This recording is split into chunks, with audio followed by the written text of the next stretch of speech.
From the high desert and the great American Southwest, I bid you all good evening, good morning, and welcome to Coast to Coast AM live talk radio throughout the nighttime, because this radio station cares enough for you to have live talk radio on.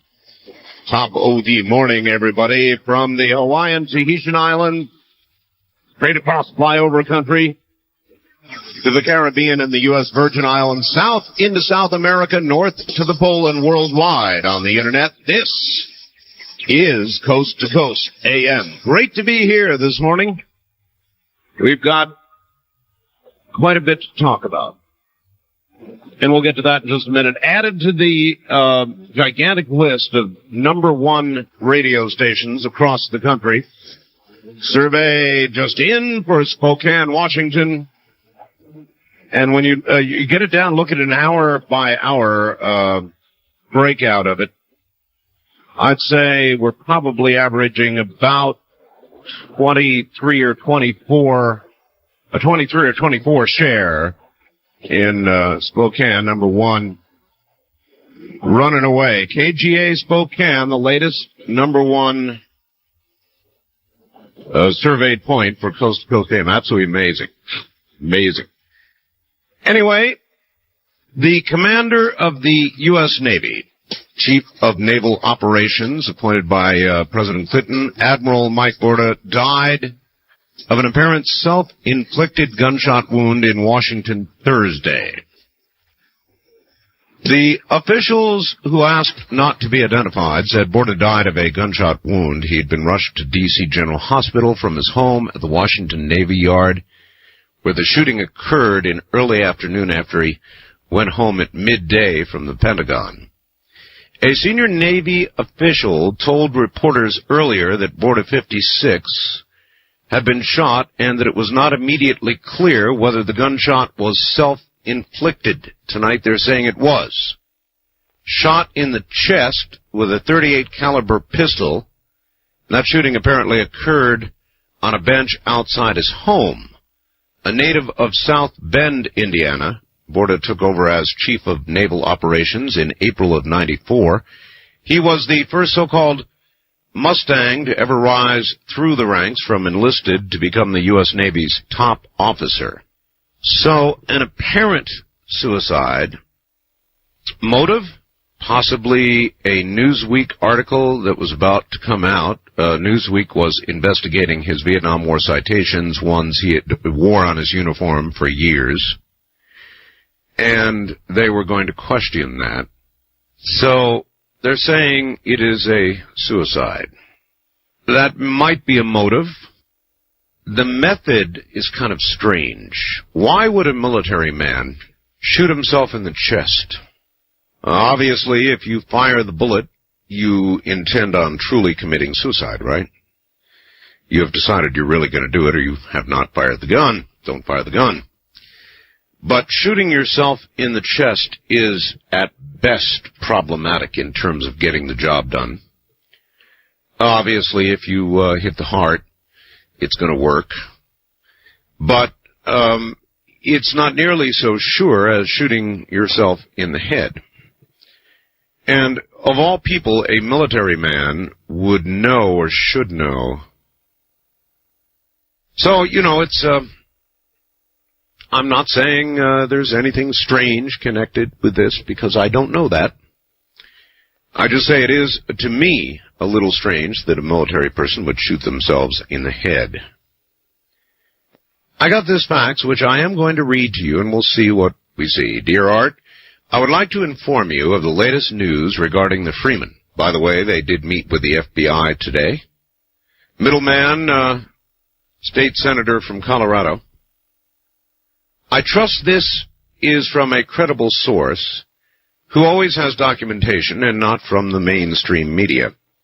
The Freemen of Montana have done a very wise thing. They've written a legal treatise regarding their situation. Negotiators have handed it over to Janet Reno and the Justice Department. Very simply, the Freemen have said, we want you to rule on the accuracy of each point of law in this treatise that we put together and tell us if it is right or wrong. And if you will do that, whether it be right or wrong, we will come out and peacefully surrender. They will not accept the Justice Department holding their document to the public and saying that it is all a bunch of garbage and false. They insist the Justice Department, open and honestly, before the American public, rule on each point of law, as stated in their treatise document, citing court cases, etc., and make their findings public. The freemen are offering a peaceful solution. If the Justice Department does not rule on these points of law and release it to the American people, then, Art, this will be a sign to the American people that this whole thing was arranged from the beginning to be another Waco, and that they have murder in their hearts, referring, of course, to the feds. If the Justice Department does go public and rule on each point of law before the American people, and the freemen don't keep their agreement to surrender, then the freemen have no honor, and we can no longer put any faith in them. I do believe that the freemen will keep their end of the bargain if the Justice Department follows through with what the freemen are asking, which is only fair. We all need to write call and fax our congressmen, senators, those in the Justice Department, etc., demanding that they bring this to a peaceful solution by releasing and ruling on each point in the Freeman document openly before the American people. A peaceful solution has been offered. It is now in the hands of the Justice Department. Let us pray the department will follow through so no blood will be shed. Please make this known to your listeners. Thank you. All right, well, I have done so without knowing whether it is accurate information or not. If anybody can verify or knock that down, I would be more than happy to give you airtime. Now, with regard to whether it is a legitimate request or not, I don't know. In other words, when you think about it a little bit, it is a demand. It is something that they want done or that they demand to be done, to do what they ought to do anyway, and that is come out peacefully and not shoot at federal officials. So I'm not sure it is proper that the Justice Department do this. And I'm not even sure that their word to come out can be trusted if they do, and I'm not even sure it's real. But I thought it significant enough to read it to you. It may be so. Landmines. Landmines kill 20,000 people a year, most of them civilian, not military. Our president was under great pressure not to ban landmines, so he didn't. He limited instead one type of landmine, said eventually, sometime, there should be a worldwide ban on landmines. But he decided he would not lead the way. And I wonder exactly what kind of pressure our president came under not to ban the mines that he had in mind to ban.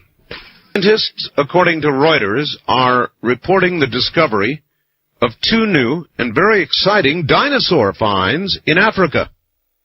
University of Chicago paleontologist Paul Serrano says he's found fossilized remains of a pair of flesh-eating predators from the Cretaceous period, which lasted from 140 million to 65 million years ago. One is dubbed the shark-toothed reptile from the Sahara. At 45 feet in length, it rivaled the Tyrannosaurus rex in size. Its rigid teeth are similar to those of a shark. The other is a 27-foot-long, fleet-footed carnivore called Deltadromus, or something like that. Well, Bob Dole, the new Bob Dole, was in Chicago yesterday. Threw away his tie. It's the new look. He gave a new speech, said Clinton is, quote, the rear guard of big government and the welfare state. Dole said Thursday now he stands for less government, lower taxes, flatter taxes, more freedom, and a strong, proud America at home and abroad. And then he declared himself to be no longer an insider. by one day. No longer an insider, huh? Majority leader in the Senate for most of his adult life. And one day he's out, and now he's not an insider anymore. That, much as I'd rather have Bob Dole than Bill Clinton, that is kind of a reach.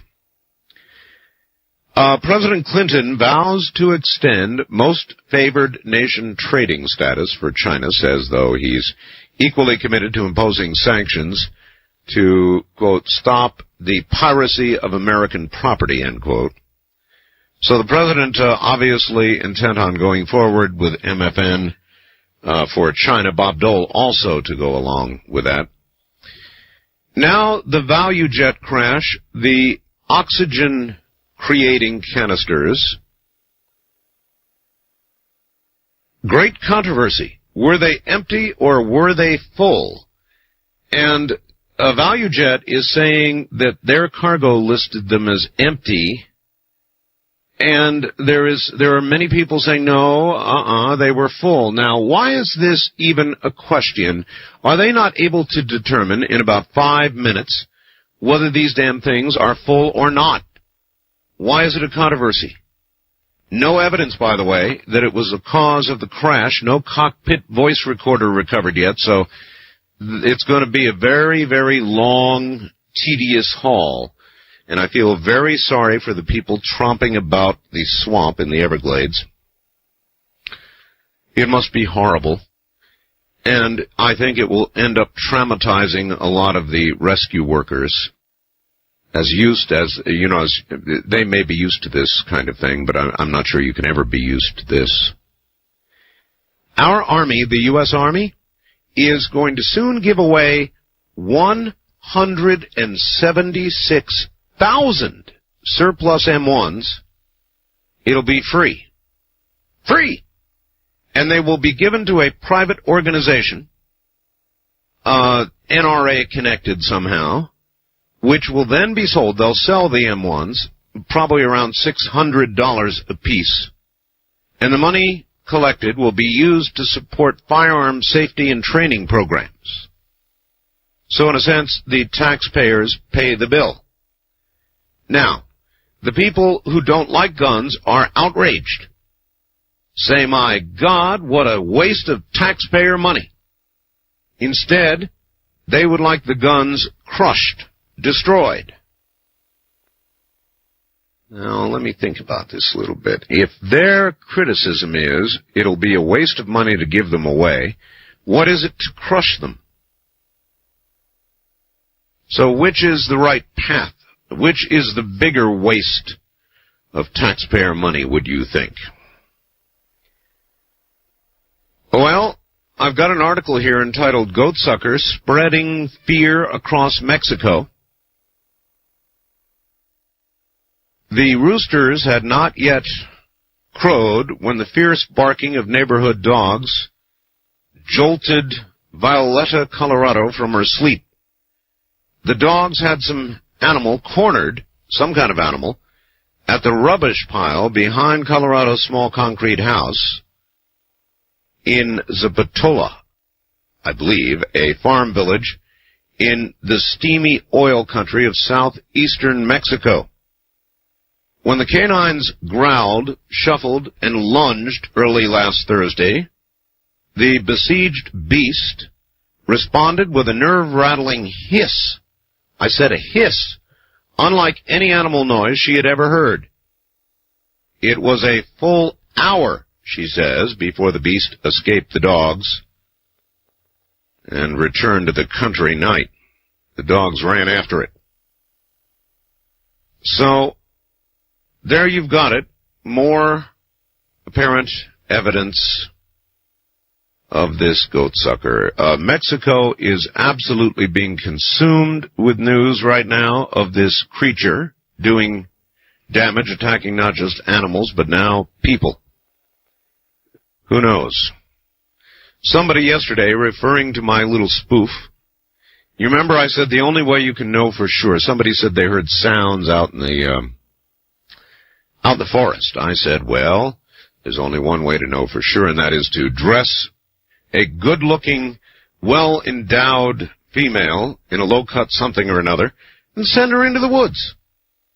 Anybody who's ever watched any monster movie knows full well that if there is a monster, it will consume any woman in a low-cut blouse who will immediately go either to the basement or into the woods, generally with a fog on the ground, and be consumed forthwith.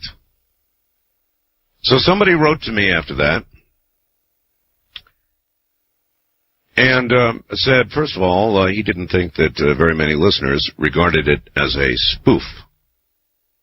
Your advice to obtain the aid of a female, give her a low-cut garment, send her into the woods some night to see if she would return the following morning. Well, I found your comments, Art, to be disastrous. I employed a female, supplied her with a very low-cut dress, directed her to go into the woods immediately. She charged me with sexual harassment. I found myself carted off to jail. Upon hearing of my whereabouts, my wife divorced me. My girlfriend wouldn't even speak to me anymore. Then I lost my job, since being in jail did not constitute an approved absence. I cannot get a room in a hotel because I had reached the limit on my credit card in trying to get myself out of jail. Therefore, I have no alternative but to blame the Federal Reserve System. So, I'm going to drive to Montana, join the Freemen, in hopes of opening a checking account. You know, I never know. You've got to learn my humor. I would assume that the majority of the audience knew that I was talking about, or that I was sort of spoofing with the gal in the low-cut dress. But it is true. And anybody who's a horror picture fan knows that it is true. Whether it's the basement or the woods or any other dark, unlit area, you could not have better bait for a monster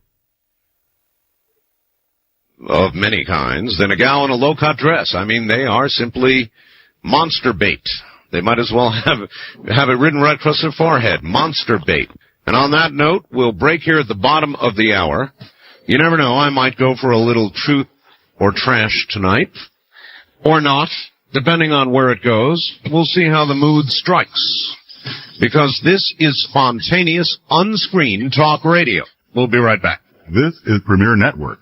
That was Art Bell hosting Coast to Coast AM on this Somewhere in Time. You're listening to Art Bell, Somewhere in Time. Tonight featuring Coast to Coast AM from May 16th, 1996. Good morning, everybody. Wide open, you name it. Anything can happen, talk radio. That's what we're up to for a bit here. By the way, on the Goatsucker, again, continuing with this story, Ramiro Santiago Lara, 34, who practiced veterinary medicine in an area near Z-A-P-O-T-A-L, Zapotal, or something like that, for 8 years, and in time has examined, quote, hundreds of animals killed by predators, said this seems like a type of vampire. So, there you are. The beast, possibly a horde of them, apparently has been moving fast and taking no prisoners. At least 46 attacks have been reported so far in 14 states across Mexico. 4 people have also been attacked as of now. West of the Rockies, you're on the air. Good morning. Good morning. This is Harold from Dana Point. Hi, Harold. And I'm calling about the little thing about the Freemen we were talking about, concerning should they have the opportunity to let their, I guess their feelings be known concerning, No. Should they, according to these facts, right. The question is, should they be able to demand the State Department give them rulings on law before they turn themselves in? Well, my opinion is, under the circumstances, yes, And based upon the history of the federal government and the way they've handled things in the last year or two, I think as a good gesture towards the average citizen and as a good faith gesture, I think it would be smart on their part politically, and I think it would really show the citizens of this country where the federal government's coming from. All right. Well, let me tell you what bothers me about it. I'm not totally against it necessarily, but if you go back to the Unabomber who demanded that his works be published lest he kill again, or the Freemen who are demanding that the State Department rule on points of law, or they're going to shoot it out with the feds, it worries me a little bit, and I think it should you too, that people with guns and people who are willing to kill will, in a sense, get what they want. I'm not sure that's a precedent we want to establish. Well, I think... But I hear what you're saying, too. I think if we look at the larger scale of people with guns and getting what they want, governments on a global scale get what they want through guns. Yeah. Okay? Yeah, no, it's true. And we, the people of the United States, all we want is a fair shake. A lot of people really don't agree with what these people are doing up there, but the bottom line is they're doing something very smart right now, and they're giving the government an opportunity to take this and turn it into a good thing. But that's not going to happen. I doubt it very much. But on the other hand, going back to the Unabomber admitted to being the Unabomber, and he admitted to basically saying, hey, I'm the man you're looking for. These are my demands. But he actually incriminated himself by saying, these are my demands. I'm the man you're looking for.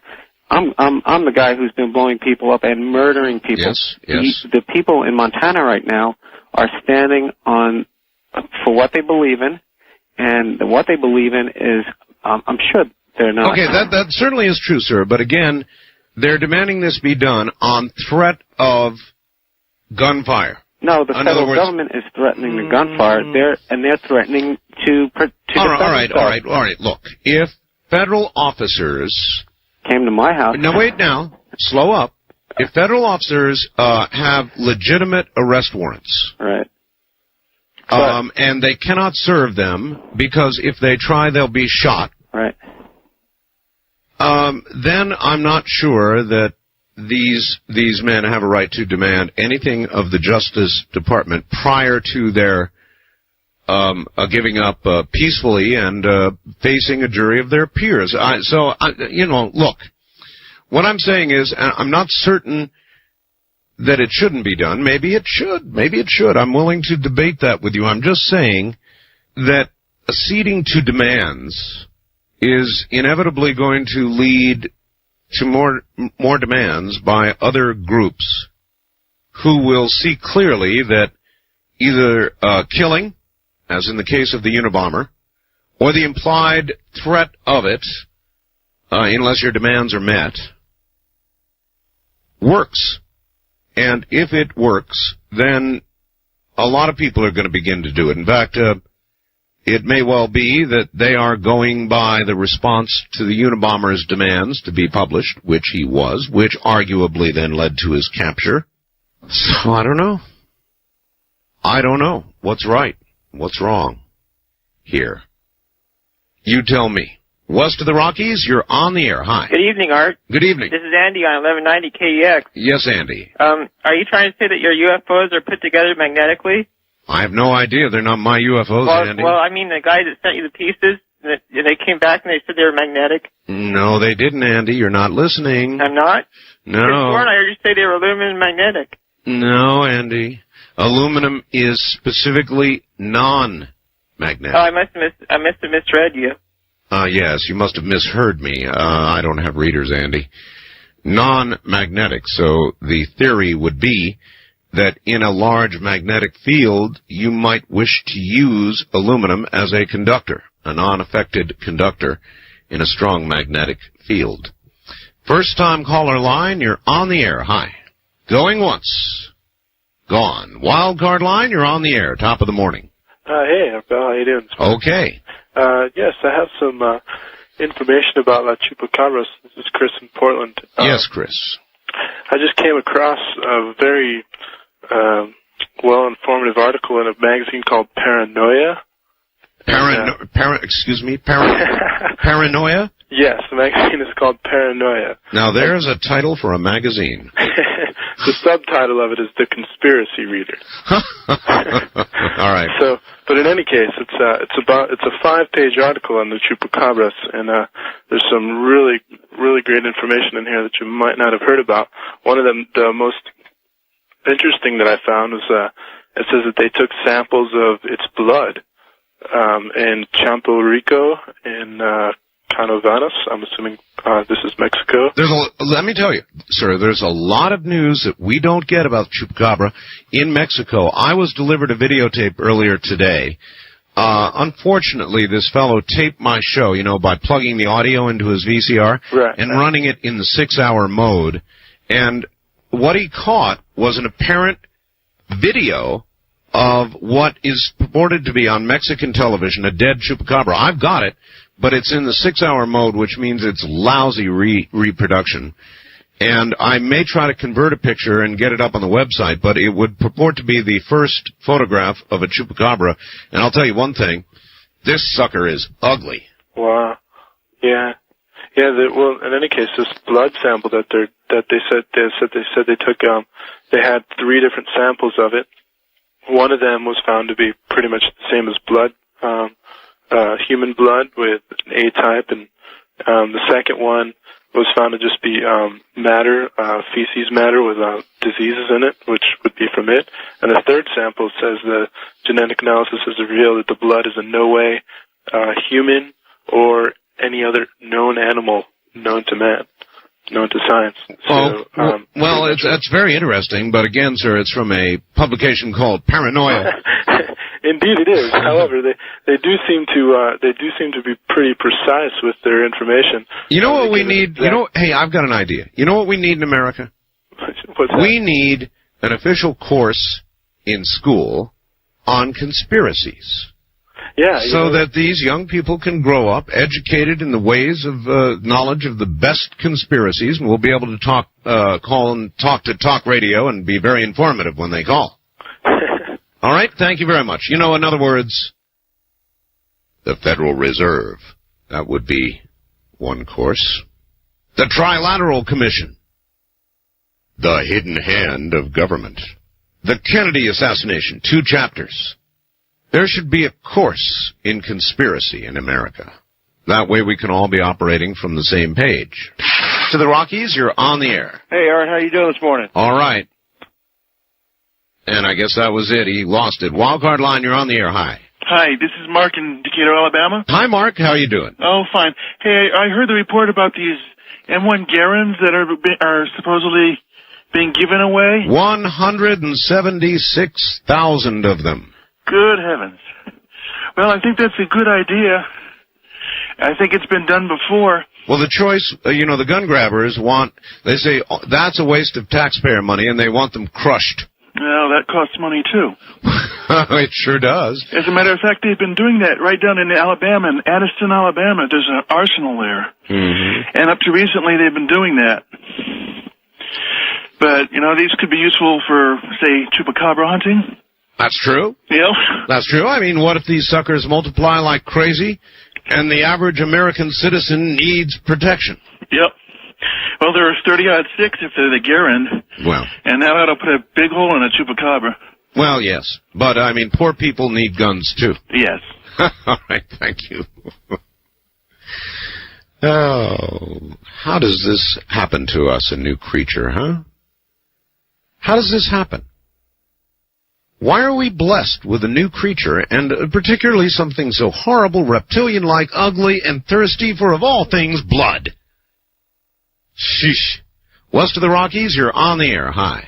Oh, hi, Art. Calling from Albuquerque. Albuquerque in KOB. Yes, ma'am. Right. And have a couple of things. First, I was wondering if there was any way at all that you could have someone compare the silicone fragments that were in Art's parts to the sand at the crash scene? It's a wonderful idea.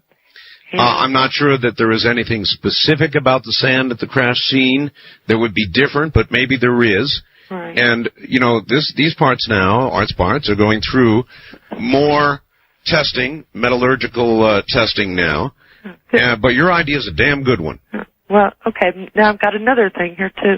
Has anybody at all been able to get saliva samples from a sucked goat for testing, for DNA testing, that you know of? Not that I know of, but you would think that, too, would be possible. Right. Maybe. Right. And one more thing, the Freeman, the Justice Department can't make any findings on their legal issues, only a court can. That ultimately is correct. Right. But I guess they could issue some kind of finding or judgment or something. Yeah. Or the question, the more important central question is whether they should do it on principle, on threat of violent ending if they don't do it. No, I think it's time they went in and got them. Yeah. All right, thank you. I think I lean that direction, too. I mean, there's going to be a lot of sympathy for the idea of, yes, let's get the Justice Department to rule on these ideas of the Freeman. And I'm not totally convinced they shouldn't do it, but God, it's being forced to do it at the point of a gun. Virtually at the point of a gun, because the clear implication is if they don't do it, it's going to be a violent ending. A bunch of people are going to get killed. It's kind of, in a lot of ways, like the Unabomber. The only difference is the Unabomber had already proven that he would kill. So, I don't know. The law is the law. Seems to me that they could get ruling on all this stuff when they go to court. They're certainly going to go to court if they live. And they would have a chance, I would presume, to bring this out. I don't know. I'm batting it around, and I just can't quite yet come to a conclusion about what is proper. First-time caller line, you're on the air. Well, I can't believe it, Art. Well, you're on the air. Yes, you are. Where are you? I'm calling from Houston. Houston, yes, ma'am. Yes. Well, I tried to get through all last night because I heard this very same report that you reported on earlier that was faxed in. And which one are we talking about? The Freeman. Oh, yes. The situation there. Yes, I'm not sure. I mean, that is from an individual who claims inside knowledge. I realize that, but I'm saying I heard the same news report. Well, it may be true then. And I heard it on 2 different stations, and I tried to call you all last night, and I could not get through because I thought it was really breaking news. So, but anyway, they are offering a peaceful, solution, and I think that maybe our Justice Department ought to really, go forth on this. Obviously, they have some things they want public, some rulings that they want, known to us. Yeah. And I mean, I don't like the guns and all, but I think everyone should be calling, their congressman and, everyone in the. Are you sure? Are you sure that it's the right thing to do? I think so. I think it might be. I really do. I think we should urge, and everybody should call and demand that they come forward and bring this before the public. I mean, what could be, the harm in that? Well, all right, thank you. But there could be harm in it. That's what I'm saying. There could be. Look, maybe it's an all right idea. I don't know. But the idea of under pressure, making concessions. Look, if you wrote some hot checks, you, and they came to your home with an arrest warrant, and you said, back off, damn it, or I'm going to blow a hole through that door and you on the other side, and you began a holdout in your house with high-powered rifles, I mean, what do you think would happen to you? Just a random thought. Now, it may be they should make concessions to this group, but I tend to think not. I tend to think the damage from making that kind of concession is greater, well, then you want to say than a loss of life, no? So, I'm not sure what's right. I'm not sure. East of the Rockies, you're on the air. Hello. Yes, this is Todd from Portland, Tennessee. Hi, Todd. Yeah. How are you? I am okay. Okay. What do you think about the... well, what I was going to ask you about is do you think that these militias are as behind these freemen as they let on to be? I mean, we got militias all around here and everywhere else. Yeah, no, I don't. I think there are some fringe groups that are supporting the freemen, but that by and large, most mainstream militias are hanging back, do not support, nor do they say they're going to come rushing in if something begins to occur. However, if enough fringe groups were to become involved in a confrontation, and it spread, then some of the mainstream militias would begin to move, and then you'd have a war. Does that answer your question? Yeah, it does. It would take quite a bit to get the bigger ones into it, I'd say. I would agree with you, but you see, wars start very, very easily. And if you've got some fringe-type folks who would rush to the aid of the militia with guns, and there began shooting between the FBI, BATF, maybe even military units, and fringe groups, enough of them, and a bunch of people began to get killed, then the thing would have spread because of, but way beyond, the freemen. Then you're running the risk of a war. It's called a civil war. Could it happen? Yes. Could that spark it? Yes. Should the State Department rule on their points of law?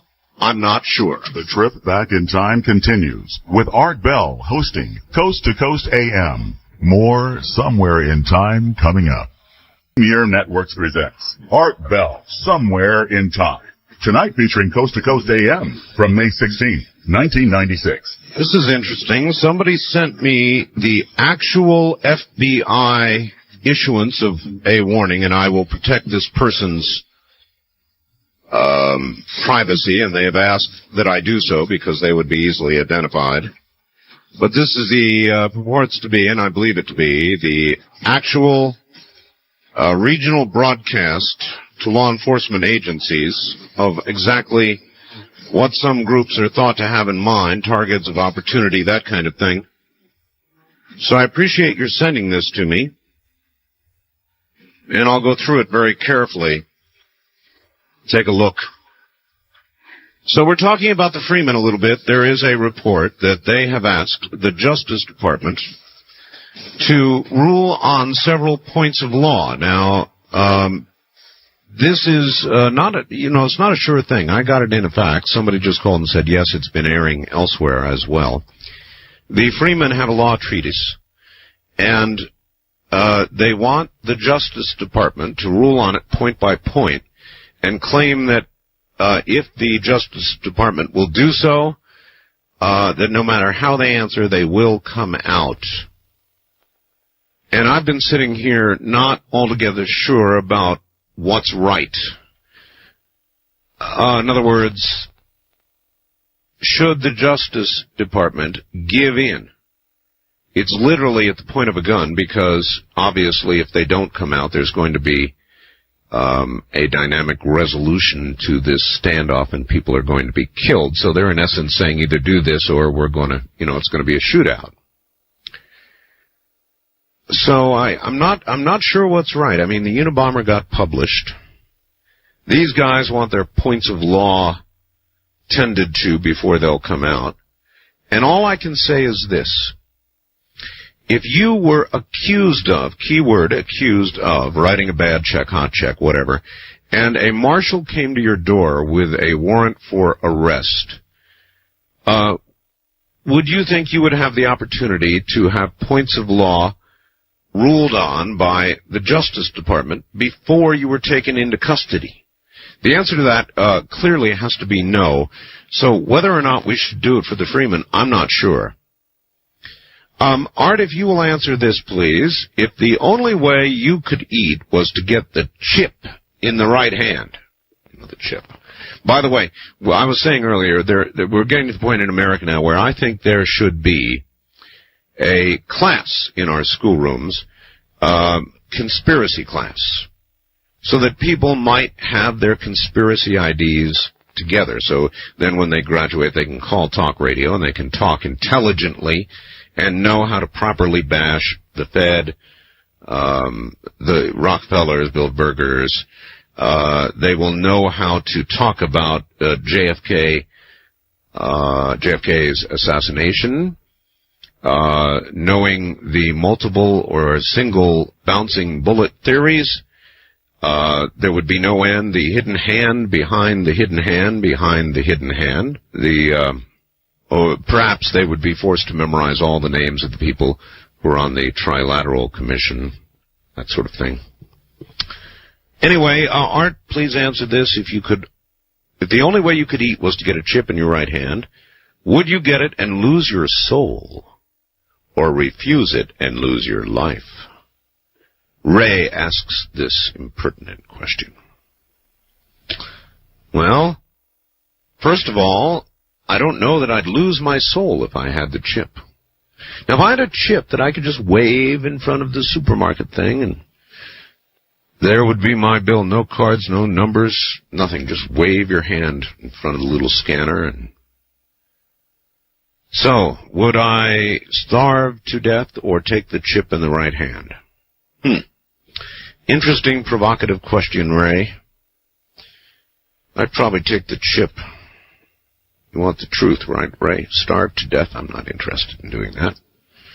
Here, put that chip in. No, I don't know. I understand the spirit of the question. And it's lousy, Ray. And then there's Art. If you send the woman with a low-cut garment into the woods, this is for La Chupacabra, right? She must be reminded to repeat constantly the phrase, "Who's there? Is anyone there?" Last night, someone butchered the pronunciation of chupacabra in an interesting way. I believe he called it chupacargo.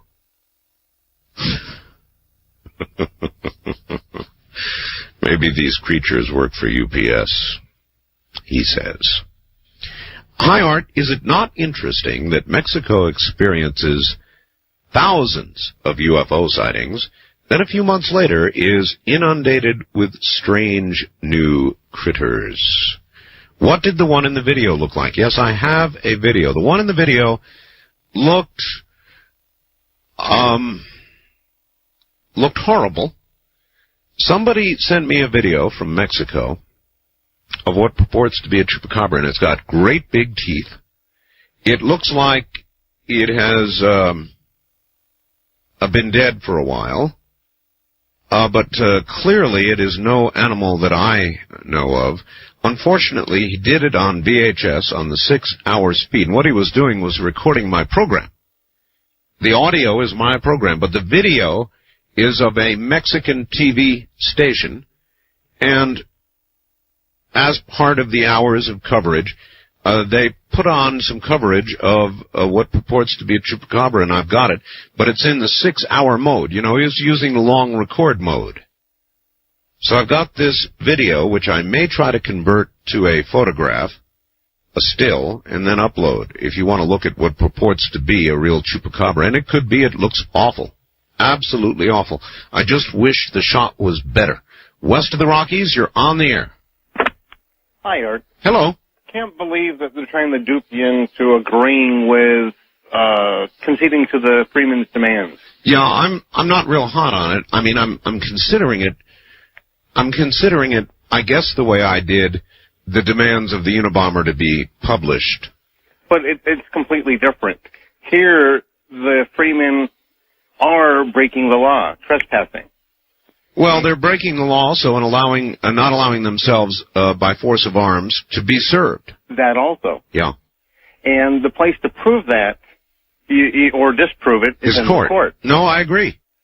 And think about the danger of having law enforcement interpreting or ruling on laws. Things the court ought to be ruling on. Exactly. The Justice Department can give opinions. It can't rule as a court would rule. But even demanding opinions, they're turning the system upside down. Yeah, that's correct, and it's a horrible a precedent to establish.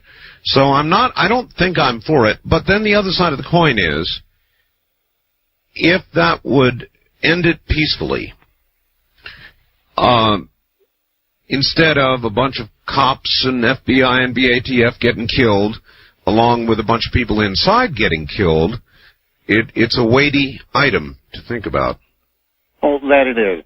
And they should just wait a minute. They have to come out eventually. Mm-hmm. And so if they're going to be parking out there for a year, let them park out there for a year. Mm-hmm. Eventually they will come out. Do you think, the example I gave earlier is, if you wrote a hot check and a marshal came to your door to serve you, and you said, get the hell out of here, I'm going to blast a hole in that door and through you too, what do you think would happen to you? I would think I would probably get blown away. Yeah, probably you would. All right, thank you very much for the call. Would you be afforded the consideration of having somebody, the Justice Department, on your demand, or somebody ruling on what you believe to be your points of law? And right now, I'm not even saying the freemen are right or wrong. I'm simply considering whether the government should, cede to their demands in this case. First-time caller line, you're on the air. Yes, I'm calling with a comment regarding the death. All right, if you would, sir, get close to your phone and yell at us, because you're very weak. Oh, okay. Can you hear me now? That's much better, yes. Okay, yeah. Patrick in Portland, Oregon. Yes, sir. I'm calling with a comment regarding the death of the Chief of Naval Operations. Yes. I saw a news broadcast on one of the networks regarding that earlier today. Mm-hmm. And one of the things they mentioned was that when he was being questioned by somebody from Newsweek regarding what certain of the medals that he was wearing had been for, was that he turned to one of his aides at that point and said, "How should I handle this?" And don't know what the aide said then, but then he said in reply, "Well, maybe I'll tell the truth." Now, I don't know. I mean, obviously, that doesn't necessarily prove there was any foul play going on, but I'm wondering... Yes, sir, where do you get that? That was on let's see, it was on one of the networks, Nationwide News this morning. No, excuse me, this evening. I think that was the Paramount Network. Okay. I think, yeah. So, if anyone out there knows anything more about that. I'd appreciate the input as well. What I don't understand, I understand suicide. I understand that somebody might find reason to take their own life. What I don't understand is a military man who would shoot himself in the chest. That really, really doesn't make sense to me. I'm not saying that it wouldn't be done. It certainly could be done easily enough, but if you wanted to get the job done, if you were really intent on committing suicide, shooting yourself in the chest is really problematic, and you really might survive it, and then, so I just don't know why he would have done that. That puzzles me. And I would think it should puzzle and cause investigation as well, those who are looking into this. Very strange. East of the Rockies, you're on the air. Hi. Hi there. I've got a theory on the chupacabra bite marks. Where are you? I'm in Kansas City, Missouri. Uh-huh. Has chupacabra turned up in Kansas City yet? Well, I think there's one living in my backyard, but I'm not sure. I understand. All right. Well, the outside marks, there's 2 puncture marks, and then on the inside there's 4. Yes. I have a feeling that the outside marks are the first strokes, and then maybe the fangs are withdrawn, and then the head is tilted, and then there's another stroke through the same 2 holes on the outside, and then the drinking of the blood takes place from the first 2 on the inside, and the second stroke, which produces the second set, is just a hold on. Yuck. Pleasant thought. Yes. How about a nice late evening stroll down a dark road, sir? Just me and Chupa. Nice talking to you. Yeah, take care.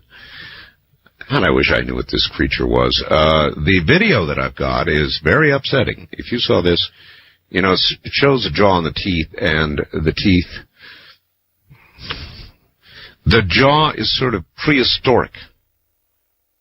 It's really weird, and the teeth are long, and I'm going to try to snap a single photograph out of that. I may be able to.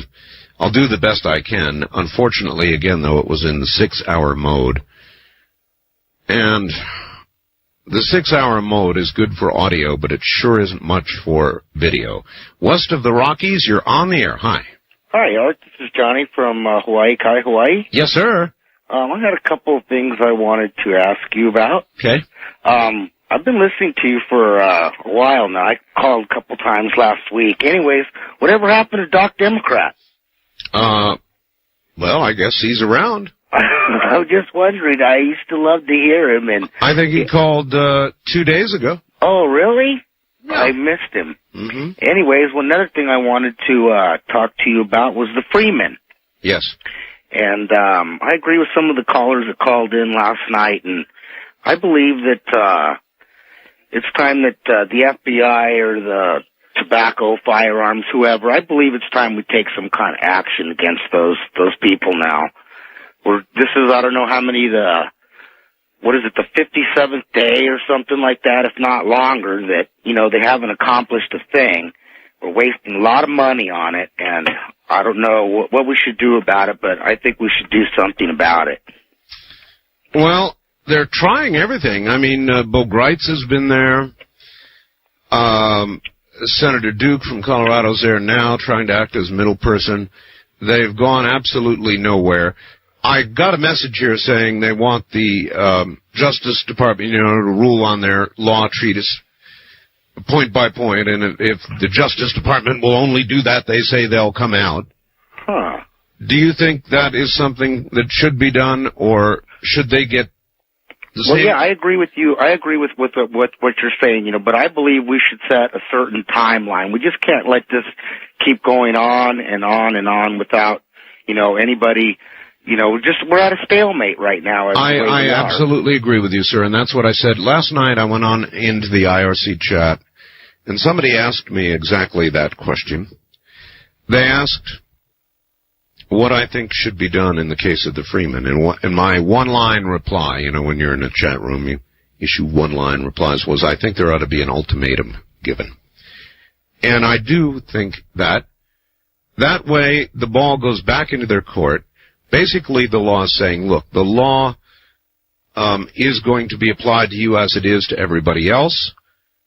You have until such and such to come out, and any time after that, expect a dynamic entry.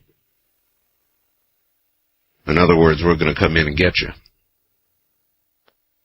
I think that's what needs to be done, or that's what I would do if I were in charge. And then if they want points of law decided, or they have claims, they can be made in open court. East of the Rockies, you're on the air. Hello. Yeah, it's really interesting about the wind tonight. I'm noticing, you know, the wind only blows. You know, I'm hearing you on a kind of a staticky station right now because you come in full force in about an hour. Where are you? Oklahoma. Oklahoma. Okay. So I'm hearing you well about 4 places on the radio, but they're, you know, somewhat staticky. But I can hear you fine when, like this last caller. Yes. I heard you fine, so the wind was not blowing. And when you're talking about the Chulabra, whatever, the wind is not blowing. But when you're talking about the surplus stuff, you know, in the news, the wind blew so much that it moved that, you know, that's what the guy at the radio station told me. It was the wind blowing the antenna that I couldn't even hardly hear you. So the wind below, it's interesting, don't you think? Vaguely, but I would not necessarily attribute what I'm saying. And when you're talking about the Freeman, yes, was the wind blowing then? The last caller, the wind was not blowing. But the other callers, the wind began to just blow. Well, listen, I couldn't even hardly hear it at all. You don't have enough of a database here, and what you need to do is write down my topics, and you need a wind meter there. This is so interesting. Well, yeah, but we've got to nail this down, and the only way to do it is for you to have a wind meter, so that you can listen to the topics, write down the topics, and write down the mile per hour reading on the wind. All right, I will. Thank you. And then over a period of time, we can nail this down. All right. All right? Thank you very much for the call. And people in Oklahoma with much time on their hands, apparently. Yes, well, the wind. Oh, jeez. It's going to be a fun night, I can tell. West of the Rockies, you're on the air. Hello. Yes, I'm in Alaska. Alaska, yes. How's the wind up there? And I thought you said you read the Bible. Oh, yes. You do? A number of times. And you don't know anything about the number, and you should know that the number is 666 on the chip in my hand. Is that what you meant? But that is the number of the beast, is it not? Well, no, nobody's proven it. Well, I know, but that is what a bunch of religious people say. A bunch of religious people, huh? Yeah. So in taking the chip, I would not then see. I knew exactly what he was talking about. You said you would take it. So the Bible says if you take it, you lose your soul, right? You've had it. You've had it. Your soul is gone. Your soul is dog meat. And now, the other night you said that you... Listen, I've got a break here. You're on a toll-free line. You hold on. I'll come back to you after the break, all right? Thank you. And we'll talk about the latest chipset. This is Premier Networks. That was Art Bell hosting Coast to Coast AM on this Somewhere in Time. Now, we take you back to the past on Art Bell Somewhere in Time. Good morning, everybody. Well, somebody named Joy here in Pahrump sent me a number purporting to be that of the Freeman. It is not. It is of an information center. And I woke some poor fellow up who is not feeling well anyway and didn't want to go on the air. So we'll check back with them in a few days, but it is absolutely not the Freeman. They are in contact with those who have gone to jail and so forth, but not actually with the Freeman. West of the Rockies, you're back on the air. Hello. Yes. We were talking chips. Well, I'm through talking chips. Are you? Okay. Freeman now. All right, Freeman, over to the Freeman. I was wondering, I believe you said either last night or night before, that, excuse me, the way to change this, anytime you want to tell the government what you think, is to go through the court or the law, right? Didn't you say that? I don't recall saying that. I certainly feel that the proper place for this to be adjudicated is a court, yes. Is in a courtroom. All right. What if the courtroom won't listen to you? This is how Freeman are trying to get our attention, because they did try at first. This started several years ago. They did try at first to get somebody to listen to them. And no one listened to them. So like the Unabomber, at least they didn't kill anybody so far, they have tried to get somebody to listen to them. No, now, but clearly here now... they are right back in the same position. Ma'am, clearly, though, the threat is, if you don't do this, there will be an armed confrontation, right? Yes, and that's the only way they can do it, if you will listen to them. Well, why do they have more of a right, using threat of violence, to be listened to than you or me? But they didn't at first. No, I'm just asking that as a general question. Why should they have more of a right, once an arrest warrant is issued, to have a forum than you would or I would, under the law? Under whose law? under the same... Okay. Now, I know you don't like this, but why did George Washington and all of our forefathers have the right to tell King George to go fly a kite when they were supposed to be obeying his rules? But they didn't like his rules. All right. Do you think then? Same thing. Is it? Yes. Is it really? In other words, is it time Americans took up guns, turned this government overthrow the government, and change things and take them, I don't know what you would consider, back to their constitutional beginnings? I'm sure that's what you and others would claim. Is it time to do that? Is that what you're saying? Yes. I see. To have an armed revolution. Back to the original Constitution. It has been stolen right out from under us. I know you don't think it has, but it has. Well, it's eroded, ma'am, but I don't think it has been stolen. And the fact that you're on the radio saying this right now tells you that your constitutional rights are not gone. Well, to you, yeah. Art, you know, you are able to get a hold of these people that you say are listening to you. Why don't you try to get some of these permission to get some of these freemen on the air and interview them yourself? I have absolutely no problem with that, but it is my understanding that their telephone communications have been cut off, and they are only able to communicate by phone with the FBI. Well, I've seen them on TV meeting this afternoon. Now, somebody could sure hand them a telephone and let them talk to you. All right, well, look, I'm open to it. Yeah, look, I'm open to it. Now, let me see, how can I do this? You know me, I'll interview anybody. Sure, of course I'd interview them. And I would interview the FBI as well, or the BATF, or any of the officers that are on watch out there, or anybody from Justice, the Justice Department, or anybody else. I guess I'm just asking, I asked her, why should they have more of a right than she would have or I would have to a forum, to be heard or to have some point of law that I would like ruled on before I give up and put my gun down and don't kill? Why should they have more of a right? Her answer was, basically, yes, it's time for an armed revolution. That's why, because our constitutional rights are gone. And she's correct. I don't agree with her. Eroded, yes.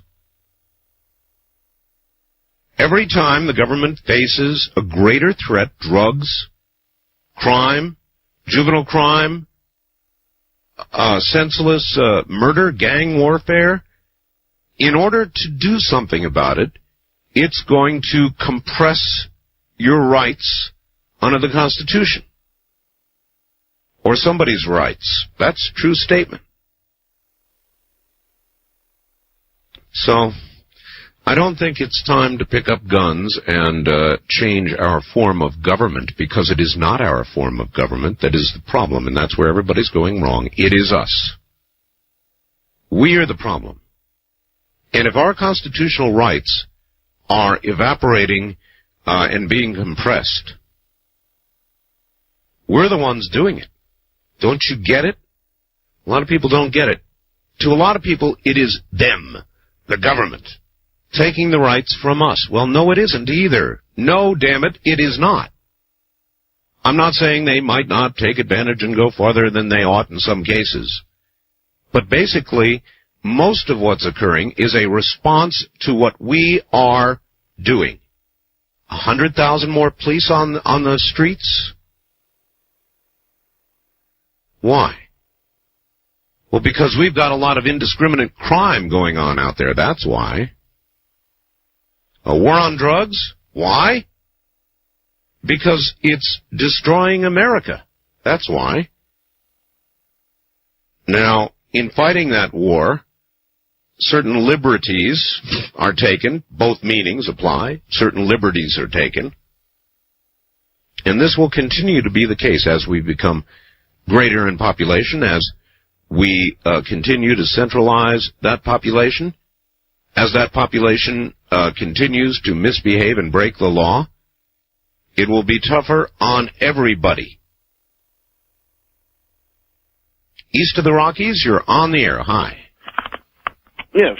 Hello. Yeah. Art, you talk about the free men. Yes, sir. Okay. Wouldn't it be worth putting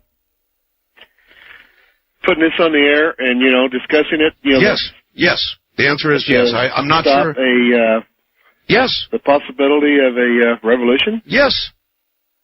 And I would love to do it. Now, how to do it is another question.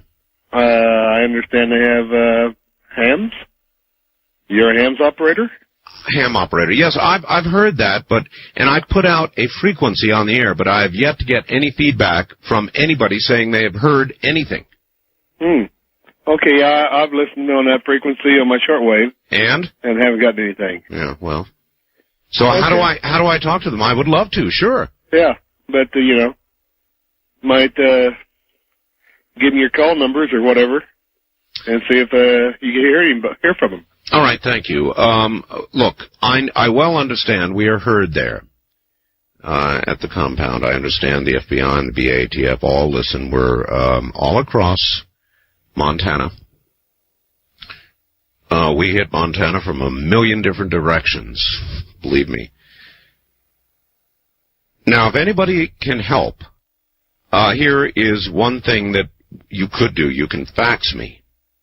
If you have an idea of how I can get hold of them, you can fax me. I'll give my fax number on the air right now. It is area code 702-727-8499. While I try and think of another way to get this done, that is one way. If you have a phone number or if you have a contact, somebody who can put me in contact with them, sure, I'll publicize it. I would like to hear what they think their points of law are. I would like to hear whether, in fact, this is even true, that they want the State Department to rule on this or that. I don't know. I've got this from what seems to be a reliable fax source, but who knows? So, yes, you know me. I'm open to it. Based on what I know so far, I don't at all agree with what these so-called freemen have done. But I have an open mind, and I have an open microphone, and I am, of course, willing to do anything I can to prevent or forestall violence. And if getting their points on the air would do that, I'd be more than happy to air it, of course. So I think an initial way to begin is by fax. If you have a way of my contacting these folks, or they want to contact me, I would presume they could call out on cellular or get a message out by ham radio or some other method and get somebody to fax me with a way to contact them, and sure, I'll put them on the air. You bet. All right, back now to the lines and all of you. West of the Rockies, you're on the air. Good morning. Hey, Art, this is Walter on Albuquerque. Hello. Yeah, I've been trying to get through to you. I'm a first-time caller. I just wanted to say, I appreciate your show. Thank you. With this Freeman and everybody else who says, well, our rights have been violated, well, if you don't practice your responsibilities, you begin to lose your rights. Yes. And I wonder if they went out and voted in the last election or not. It's always a good question, and I think many times the answer is no. And another thing, I think they should just go ahead and move in on them. Yes. And just don't give them no quarter, because they've given them enough time already. So you two think they should just move in? That's it. I don't think these points of order or whatever they have, they can bring it out in court. Everybody's they can have their time on the witness stand, just like anybody else who's accused of a crime. That's it. All right, thank you. And if it was me, we would be hauled off, and you know it. And the only reason they're not being hauled off right now is because they have lots of guns, and they are threatening to use them. Not be taken alive, right? No, sir, not going to submit to your corrupt judicial system, will not be taken alive. That is more or less what they're saying, right? And I just don't think it's proper that we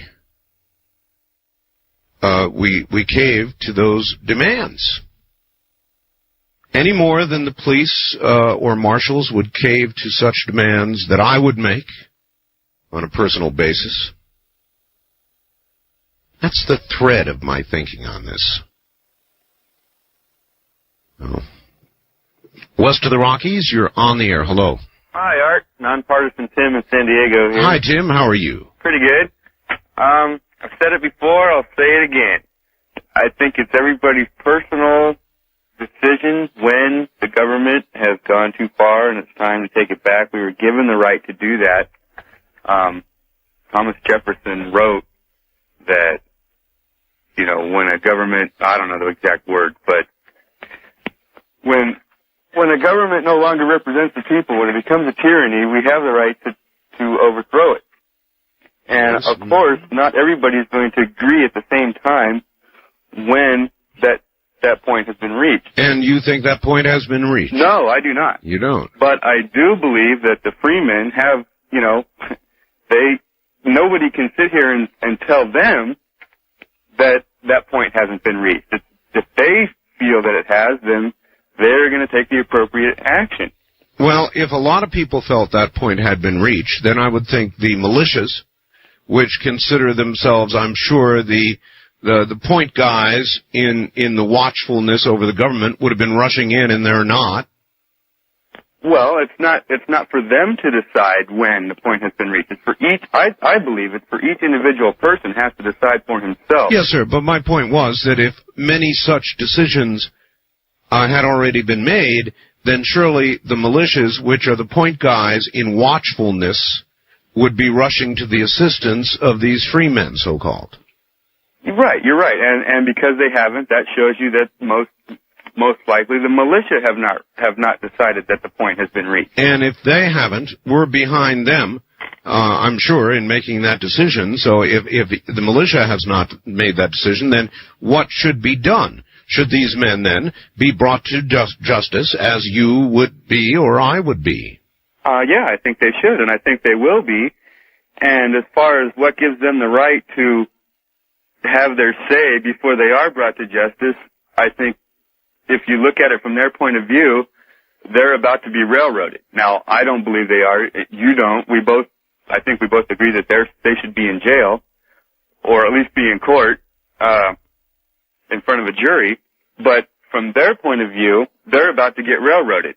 So they want to make public whatever it is they want to say before they are, you know, shelved, put away.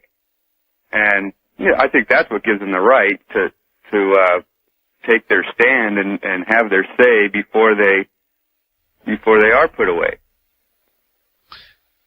Well, all right. Then, what do you have to say about this? That then other people, groups or individuals, at the point of a gun or the threat of a bomb or whatever it is, will demand their various little demands before they are taken in front of a court for judgment. You think that's okay, that would begin to happen generally? Well, it may or may not begin to happen generally. If it does, obviously, yes. Or I think by course, the authorities, the law enforcement, are going to take each situation case by case, and if the situation allows them to take the person into custody without giving them their say, that they're going to do that. If they're in a situation like this, where it saves everybody a lot of trouble by letting them say what they want to say, then they'll let them have their say. I think it's a case by case type thing. All right, sir. If the Olympics are coming up in Atlanta, yeah, and if a bunch of athletes were taken hostage in Atlanta, and a group said, you will publish in papers throughout the United States our, whatever it is, our agenda. Yeah. Or else we will kill these athletes. What would you do? Well, you've got me, Art, because that's always been a very, very tough one for me as far as, you know, giving in to terrorist demands. Half of me goes along with the theory that you never give in to terrorists because that just invites more of it. In what way are these freemen different than terrorists? Well, they don't have hostages, number one. So Well, they've got women and children in there, and that must be what's stopping the FBI and ATF, I'm sure. Yeah, but... They're not exactly hostages, but they're threatening death. Death of their own death, that of federal officials who would come and try to serve warrants peacefully. That's true, but I mean, I think the immediacy of the situation is different because in a true terrorist situation, a hostage situation, they've got innocent bystanders, you know, and they're threatening their lives. In this situation, everybody in there, I think, is in there voluntarily, whether they be women or children or not. I'm sure they've been given an opportunity to come out. All right. Well, I'm thinking this one over, and what I will try to do, I guess the only, other than discussing this with you, as we are now doing, the only other thing that I could do would be to give them a hearing if they can find a way to contact me. We are now the largest live talk show in America, period. It would be an appropriate forum, and I would allow it. So, again, let me give out my fax number, all right? And if somebody can get through and get me in touch with these free men, I will air what they have to say. And my fax number is area code 702-727-8499, 702-727-8499, and they can communicate with us by fax, internet, shortwave. There are all kinds of possibilities, and I'm open to all of them. I would like to see this end peacefully, but I am weighing against that wish the rule of law, which, if it is to mean anything, in my opinion, must apply to all of us equally. And it must be true that marshals, federal officials, and representatives of courts that have valid arrest warrants be allowed to serve those warrants without being shot, without having to give in to demands so as not to be shot. So it's a pretty weighty question, I would say. Wouldn't you? One way or the other? The trip back in time continues with Art Bell hosting Coast to Coast AM. More Somewhere in Time coming up. Listening to Art Bell, Somewhere in Time. Tonight featuring Coast to Coast AM from May 16th, 1996. Good morning, everybody. Good to be here. This is an interesting story. Just came from Jerry in Hawaii. Dear Art, knowing you've got your own cats, I think you'll find this story interesting. Living here in Hawaii, most of us live in condos. My family lives on the 5th floor. For the past 3 months, a mynah bird has been harassing our cat named Rascal. Well, last evening, the bird was back and driving our cat crazy. Rascal likes to sit up on the dresser that is against the window screen to get a nice breeze. The bird kept diving down as if it was going to attack Rascal the cat. Well, the bird landed on our lanai, or balcony if you will, and was making a lot of noise just to drive our cat crazy. That's when all hell broke loose. My 6-year-old son opened the sliding screen door to chase off the bird. The cat saw her chance, ran to the lanai, and caught the bird. Unfortunately, however, they were both over the lanai and fell 5 stories to the pavement below. The bird, DOA, at the scene. We wrapped the cat in a blanket, rushed her to the emergency vet clinic here in Honolulu. They took x-rays, and the findings were a sprained left front paw. I think the bird helped break the fall for Rascal. She's home, resting, and has a bad limp. I don't know about you, but a 50-foot fall onto concrete means this cat should not be here now. P.S. We are not going to change her name to Lucky. Well, if she had 10, she's got 9 now. That's what I would say about that. We've been talking a lot about the Freeman, and I've got a fax which purports to suggest the Freemen have made the government an offer, and that is that their law treatise be ruled on point by point.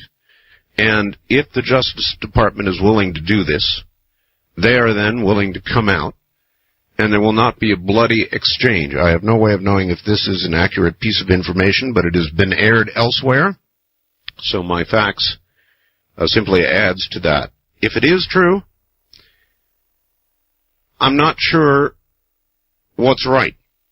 In other words, I'm not sure that our government should, under pressure, be forced to do something for these so-called freemen that they would not do for the rest of us. That is, give us some consideration or rulings or opinions of law prior to our making ourselves available under a lawful warrant for arrest. Doubtful you would get such a consideration. But on the other hand, if it would prevent deaths, it's got to be considered, I suppose. But I think when you balance it, the answer probably ought to be no. It may be yes, and that will be a political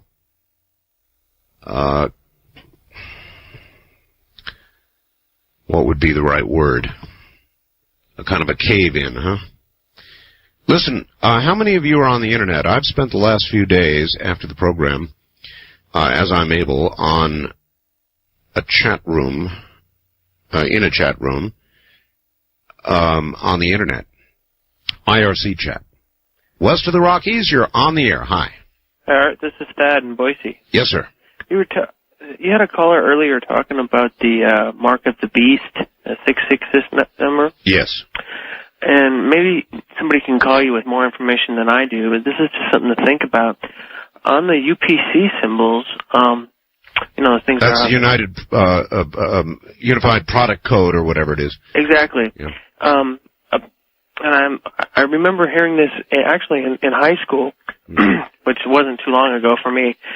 On those UPC symbols, if you look on the far right side and the far left side, and in the center, there's 2 lines on each side. So there's 2 lines on the right, 2 lines in the center, and 2 lines on the left. Mm-hmm. And those 2 lines are representative of the number 6, and it has something to do with the way that the scanner reads it.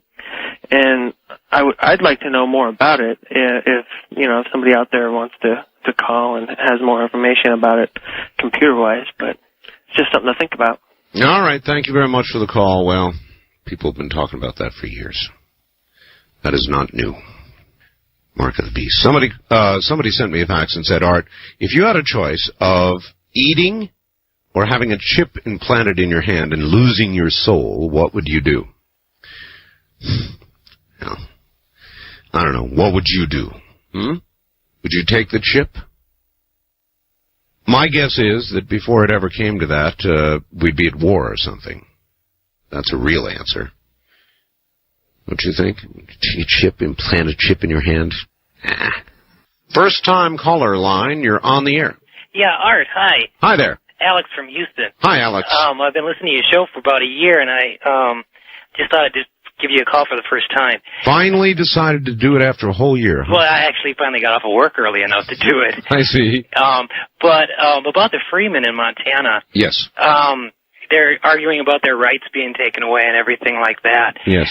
Don't they, realize them doing that, them actually causing the commotion that they're causing? They wouldn't be able to in a lot of places in this world. Oh, no. The allegations are they have threatened to kill some local officials. They put out bounties on local officials. They even issued a warrant against a militia, militia Montana leader. They've allegedly written hot checks, et cetera, et cetera, et cetera. So we're talking about some fairly serious things here. Yeah. Man, I used to work in a trauma center, and I had to quit because I got sick. I kind of caught HIV and everything. And, you go to the grocery store, and you have to realize in a lot of places you can't even do that.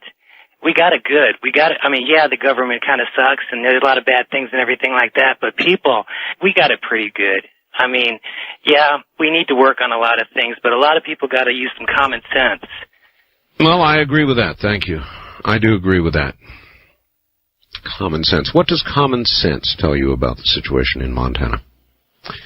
Even though I believe what I believe, which makes a lot of people angry, which I don't care about. I really don't care about. I'll have my opinion no matter what. I still have an open show, and I again say that I would be willing to have either the Freeman or a representative of the Freeman on the program to talk as a guest, to present their case. I would be willing to do that. I don't know that the FBI would allow it to be done, but I would allow the forum. I know that we are heard widely by both sides in Montana. So again, I say, the offer is open, and I would allow a fair, a presentation, to be made, as I do with all of my guests from the Freeman. And allow you all out there to be the judge. I would definitely allow that. Of course I would. So there are a lot of people very angry at me for my position, my take on this. That's too bad. This is still a free, open forum, and despite my opinion, whether it's on this or anything else, I will allow a free and open discussion. People will write to me and send me faxes and say, well, you just cut the people off that want to talk in defense of the Freeman. No, I don't. Not any faster or quicker than I do anybody else. And how long you're on the air depends on how long the call or the subject matter that you're presenting appears to be productive. It's as simple as that, and I treat everybody in that respect equally. But with regard to the Freemen themselves, I would allow either a representative of or the Freemen themselves to make a significant presentation. It is of public interest. So naturally, if I'm allowed access, I would do that.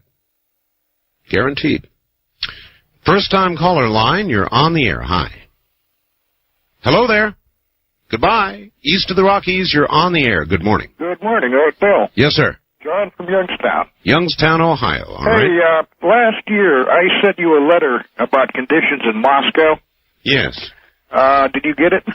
I believe I did, yes. I never got an answer. I was in Moscow last April of 95. Uh-huh. And my advice is the run from St. Pete to Moscow, do not fly Aeroflot. Yeah, I've heard that. Do not travel alone. Other than that, it's cool. You'll love it. Yeah, I'm bound and determined. St. Petersburg is the safe and pretty place to go, but while I'm there, I really want to see Moscow, and so I'm going to go.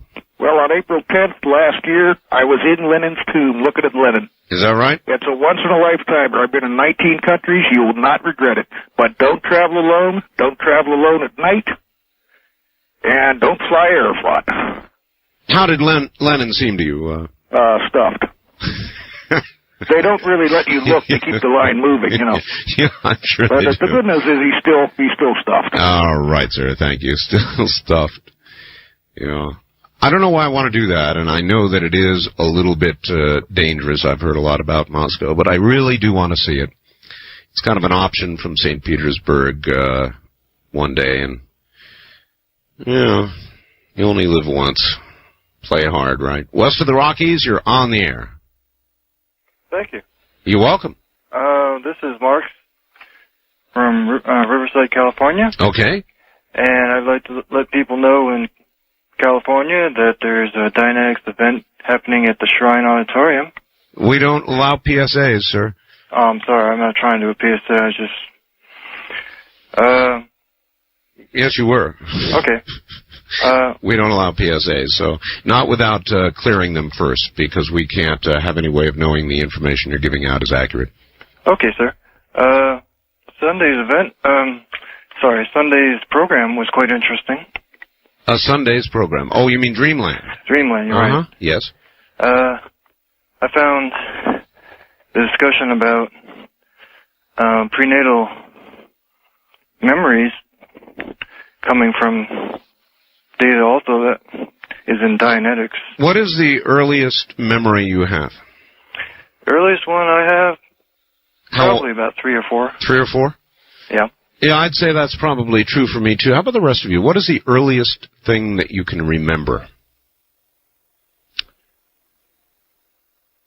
It's easy to confuse what you were told by your mother about what you did when you were little with your actual memories, your real memories. And I can sift back through them now, but I can't fully delineate between what my mom told me about what I did and what I really have as my own memories. There are some of my own memories I can clearly identify as that, but not all of them.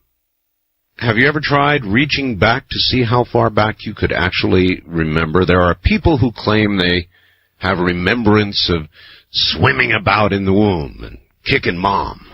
First-time caller line, you're on the air. Art? Yes. And let me turn my radio off. Yes, good. Okay. Great talking to you.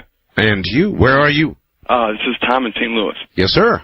I just kind of wanted to relate some experiences that I had. I, too, was once paranoid about the government and the world situation. And after studying various religions, I found out that the us versus them mentality is not the true path to enlightenment. And that if you don't overcome that, you'll never find your true way in this world. And I was wondering what you kind of thought about that. Well, what I think is that them is us. Uh-huh. In other words, I listen to people busily being paranoid, cynical, anti-government, blaming everything on the government. Uh-huh. When the majority of the blame rests with the image in the mirror, actually. In other words, the government may be a bit rascally and may do things it ought not do. Mm-hmm. I'm not saying it doesn't. But most of what it does in response to what we're doing. Yeah, I agree. I think it is up to us to better this world in whatever way we can. And each person, one person at a time, sir. Right. That's the only way you can do it. That's right. And that's what I came to realize. And I feel a lot better now. I'm not paranoid about the government anymore or any other world situations.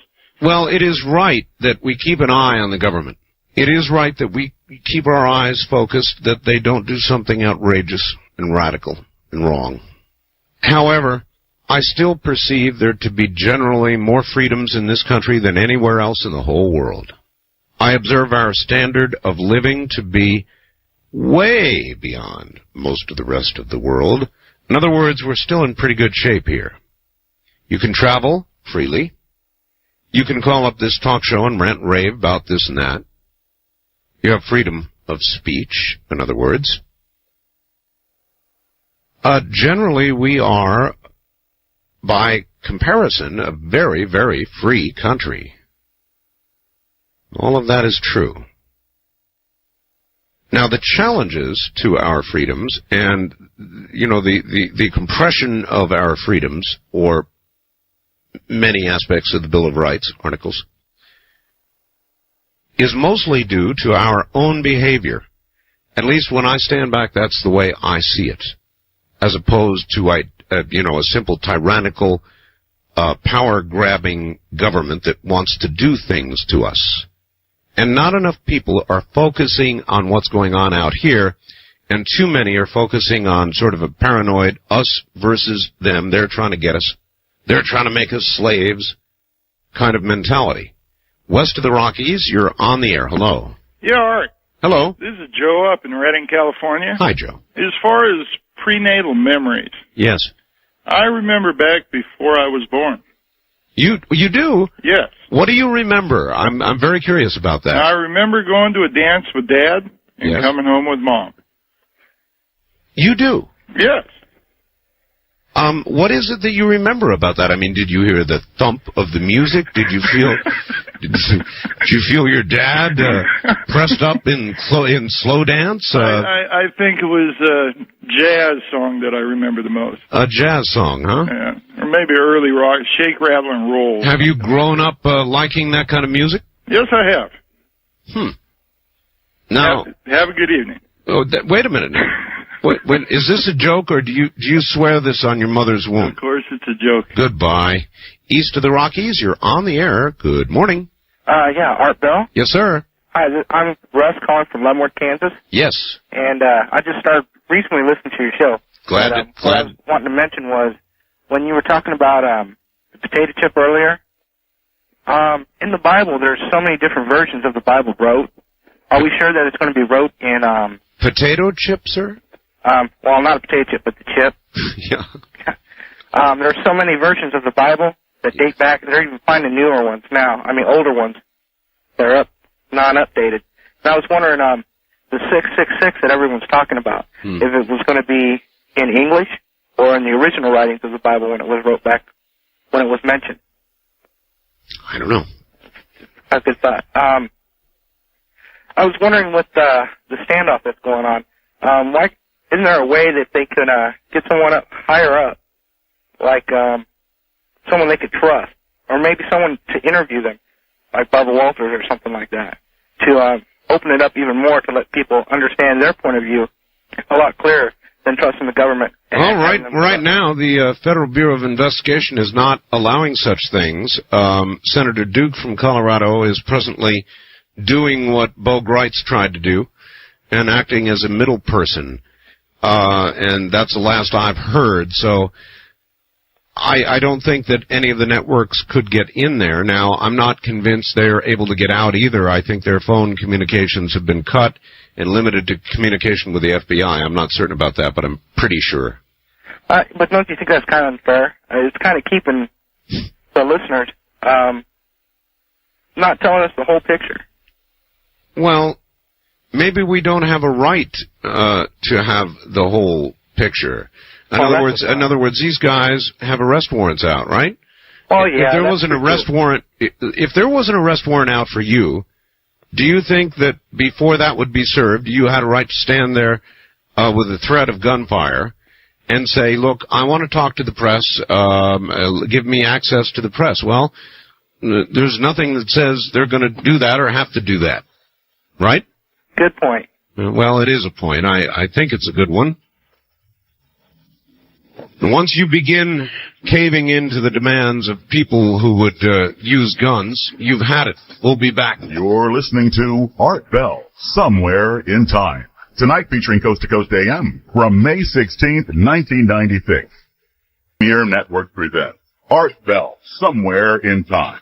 Tonight featuring Coast to Coast AM from May 16th, 1996. Dear Art, if you would kindly read your P.O. Box address, I would be nice enough to send you a copy of the latest George Carlin comedy, HBO special. You seem like a George Carlin fan. It's absolutely hilarious. Invite some friends over and have a good laugh. You will. You know, I'm glad, Carter, it's from somebody named Carter, and I'm glad you sent this to me. Thank you. No, I don't need it. I've got a copy of the latest Carlin thing, and I've been meaning to comment on it. I found it, in the first half, at least, to be distinctly unfunny. And I wanted to comment that Mr. Carlin's foray into politics and the subject of abortion I found absolutely disgusting. Absolutely disgusting. And I mean, almost no matter how you feel about abortion, I thought it was disgusting and unfunny. Very unfunny. Now, the second half, when George Carlin's commenting, on or creating humor with regard to the human condition, it is funny. There's no doubt about it. And his first album, I'll never forget in all my life. But his foray into the world of political commentary, particularly the bit he did on abortion, I thought was real unfunny. And I didn't like it at all. Not at all. And I meant to comment on that. And so, Carter, I thank you for the facts, but I've already got a copy of it, and I found my reaction to it very interesting because I really did love George Carlin. In fact, the second half, where he did a thing on the death penalty, was a riot. He suggests, it's a little gross, of course, but he suggested that we should expand and even launch people, catapult people against the wall. And he said if you really wanted to get into it, you would catapult several at a time, about 100 miles an hour into a brick wall. That'd be one way. And some of that was funny, even though it doesn't sound funny the way I'm delivering it right now. It was a riot. But the first about one half of that program was pretty much dedicated to what he was hoping would be political comedy. And I guess for some it was. For me, it wasn't. East of the Rockies, you're on the air. Hello. Hi, this is Mary in Houston. How you doing? Pretty good, and you? Okay. I wanted to make a comment on the Freeman. Yes, ma'am. It just astounds me that us as a nation can take care of other acts of aggression from other countries, Iran, Iraq, and all that, but we can't take care of something like this at home. It's a good point. I mean, it's just astounding that all these other countries, whatever they do, we can go in there, take care of it, get it over with, it's done. But a few people in Montana have got us at bay. It's just unbelievable. Well, it is a little unbelievable, isn't it? And what would you do if you were the agent in charge, or you were Janet Reno, because she'll probably make the decision, I'm sure. What would you do at this point? Would you have waited this long? Would you wait longer? Would you go in? Would you just hold off and wait, or what? Oh, I think we've waited long enough, and I mean, if the law would permit, which I know it wouldn't, I'd make it a military issue. Would you... let's see, how can I put this? Would you consider their demands that the State Department, Justice rather, rule on their points of law? No, absolutely not. Not at gunpoint. Right. I don't think I would either, and I appreciate your call. Thank you. Those who are supporters certainly are in favor of that concession being made, but I don't think you do it. I don't think you can do it. Now, whether or not a court would allow their points of law to be considered in a case, specifically the case that would come of what they're charged with, is questionable, and maybe that's why they're doing this. They want rulings on, I'm sure, big things. They want rulings on what the Federal Reserve is doing, I suppose. They probably want rulings on whether they can do as the Fed does, or they believe the Fed does illegally. They want rulings on whether their liens are proper and legal, all that sort of thing. I can only guess at that. I would like to interview somebody from that area, one of the freemen. I would love to interview them, and would be glad to give them the airtime if they can calculate a way to get to me. Listen to this, dear Art. Regarding the freemen, ultimately all determination of sovereignty is dependent on force of arms. Now let's consider that line, okay? Regarding the freemen, ultimately all determination of sovereignty is dependent on force of arms. Boy, is that wrong. Whether a group of states that decide they do not belong to the Union, a country called Afghanistan decides to resist what they consider to be outside influence, or a group of people in the state of Montana called freemen, their ability to establish themselves as sovereign must rest on their ability to defend themselves by force of arms. God. What determines sovereignty? The force of arms, does it really? I suppose that's the ultimate tool in defense of sovereignty. However, the only thing that really ultimately maintains sovereignty is an idea, the idea, I think. The idea. What holds us together as a nation with what we do have, compressed as it may be, is the idea of America. That's what I think. And I think all the guns in the world don't hold something together that is not felt. So, to me, the force of sovereignty is the idea itself. Ideas don't die. People are killed, they're shot, they're hung, many things happen to people, but ideas survive them if the idea is a proper and correct one, as I believe the construction of our nation basically is not perfect, but the idea is strong, and it survives. When that spark is gone, then the nation will go, despite all the guns and all the bombs that anybody can gather together. Wildcard line, you're on the air. Hello, Art. Paul Hello. from Anchorage. Yes, sir. You know, these new $100 bills, I noticed something about them.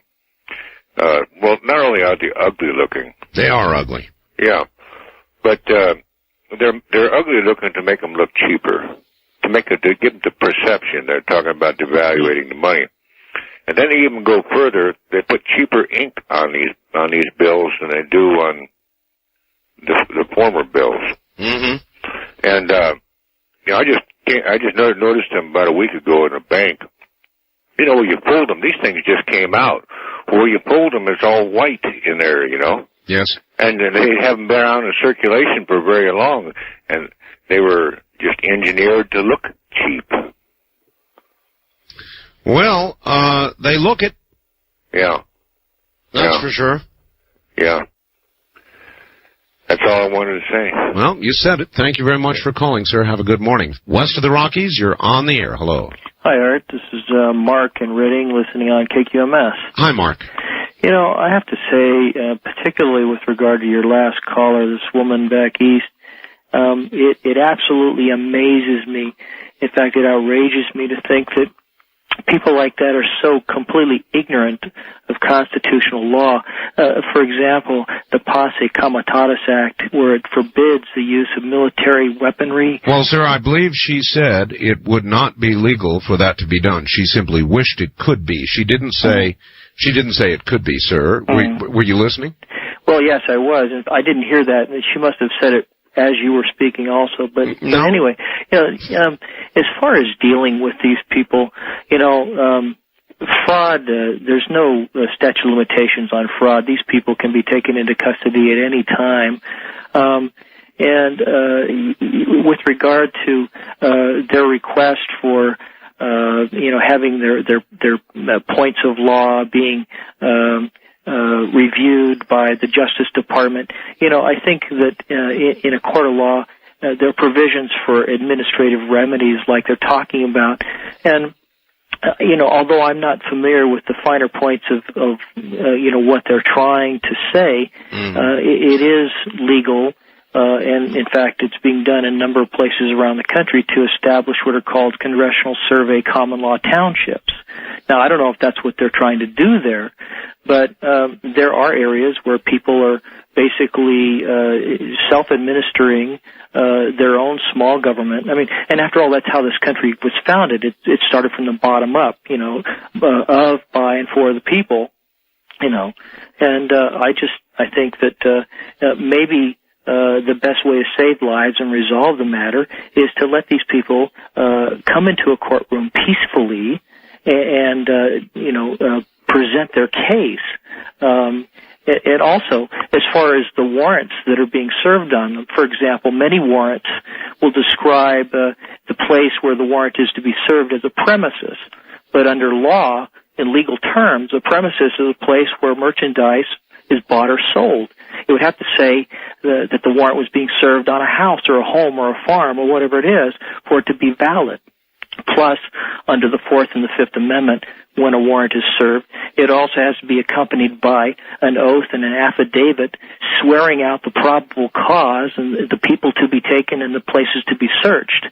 If these criteria aren't met, then the warrant is invalid. Well, what makes you think the criterion has not been met?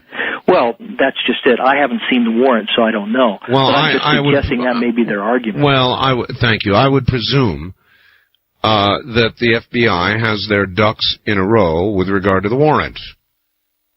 Wouldn't you? I would presume that as opposed to the other way around, that it is not a legitimate warrant. I would think that they would have definitely had their ducks in a row and have a legitimate warrant that is serviceable. And right now we have a situation where it cannot be served under threat of being shot. I mean, if an FBI guy tries to go in and serve it, they're going to shoot him.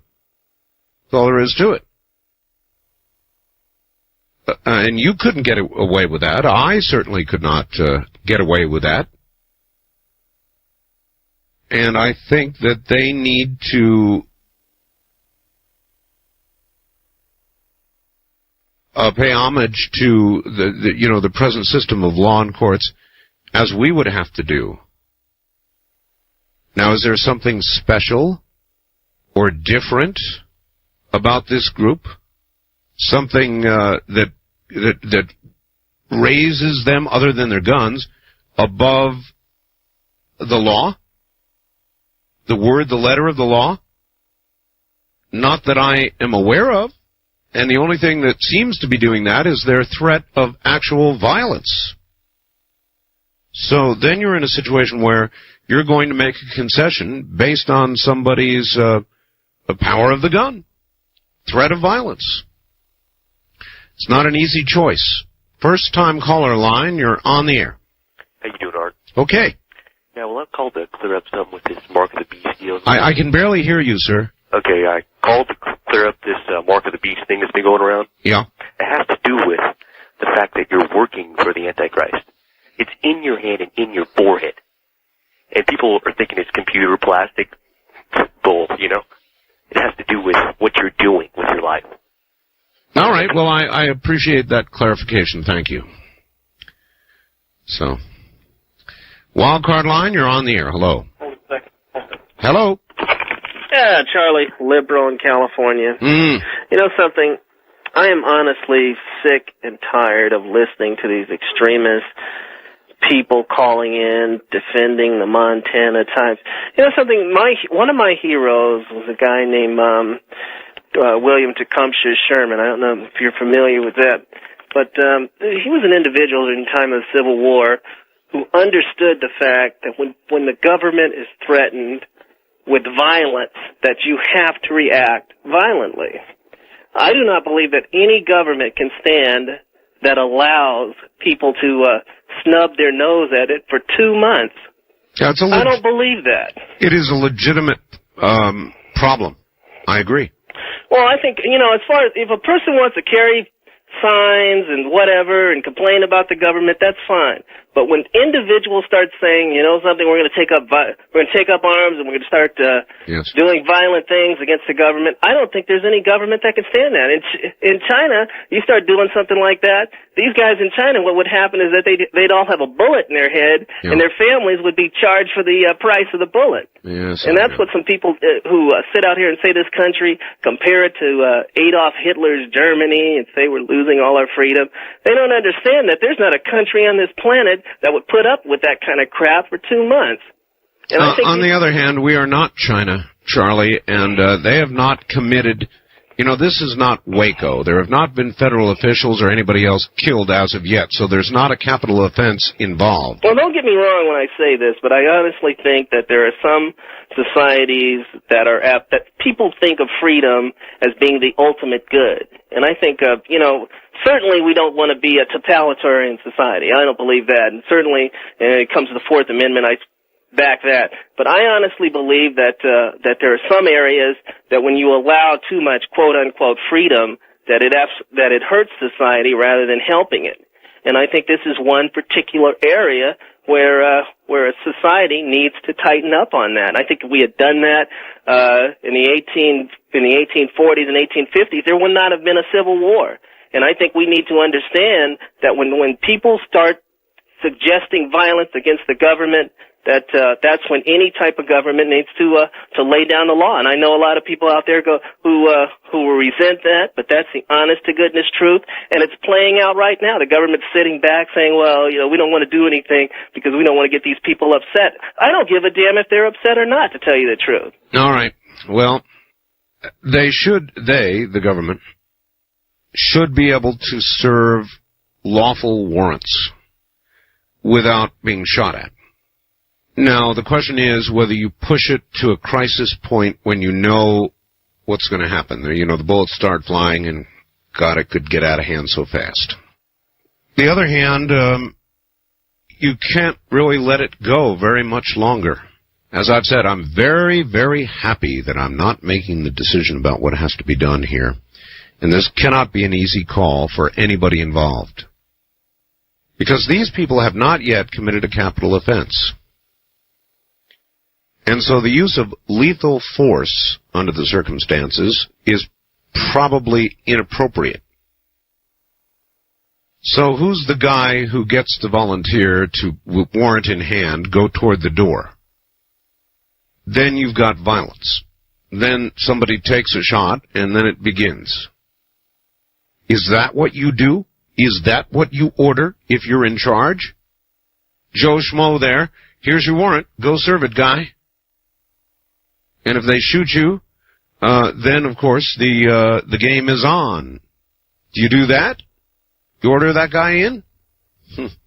I don't know. But I don't think you cave into special demands before they will allow themselves to come under the law's auspices as you would have to or as I would have to. I'm struggling with this a little bit, I know, but you cannot dismiss totally what Charles just said. First time caller line, you're on the air. No, you're not. East of the Rockies, you're on the air. Hello, Art. Hello. Yes. I've been trying to get through the last couple of days, and somebody else might have touched on this.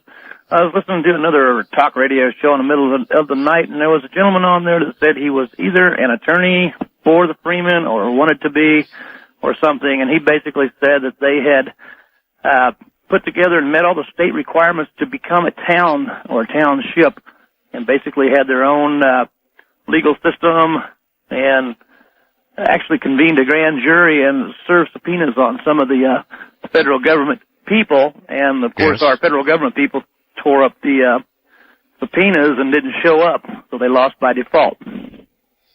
Well, I guess anybody can do that, huh? I don't know. Set up your own little law within the law, land within the land, sovereignty within the sovereignty, and say, you are sovereign, and we are serving this on you because we think you did something wrong, and so you owe us $5 million, and so we're going to start writing checks on that, even though you haven't put the $5 million in there, and that's cool.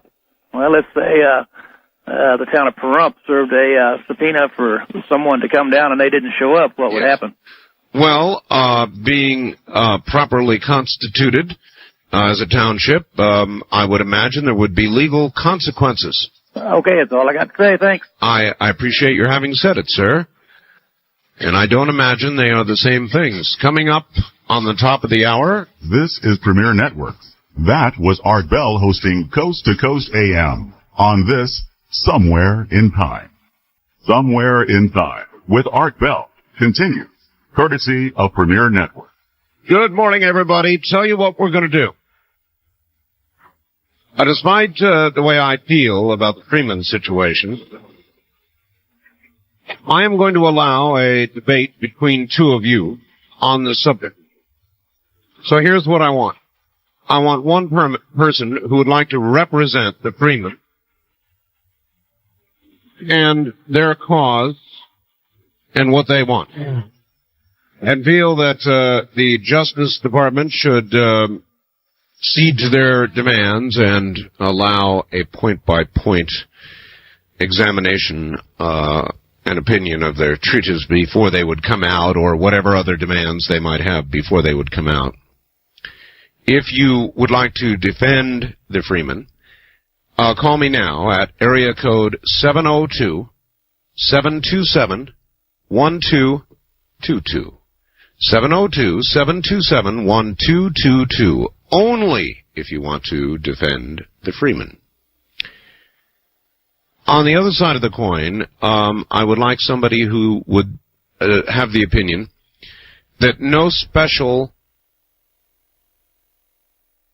privilege should be accorded the Freeman, that there perhaps should be soon a dynamic entry, an end to this situation, by force if necessary. And you may call me on any other line.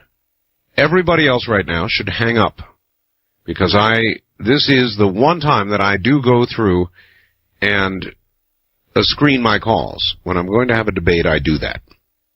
All right? We'll get to that in a moment. Now, let us begin with somebody who would like to defend the Freeman. That would be this caller. And your first name, please? Kevin.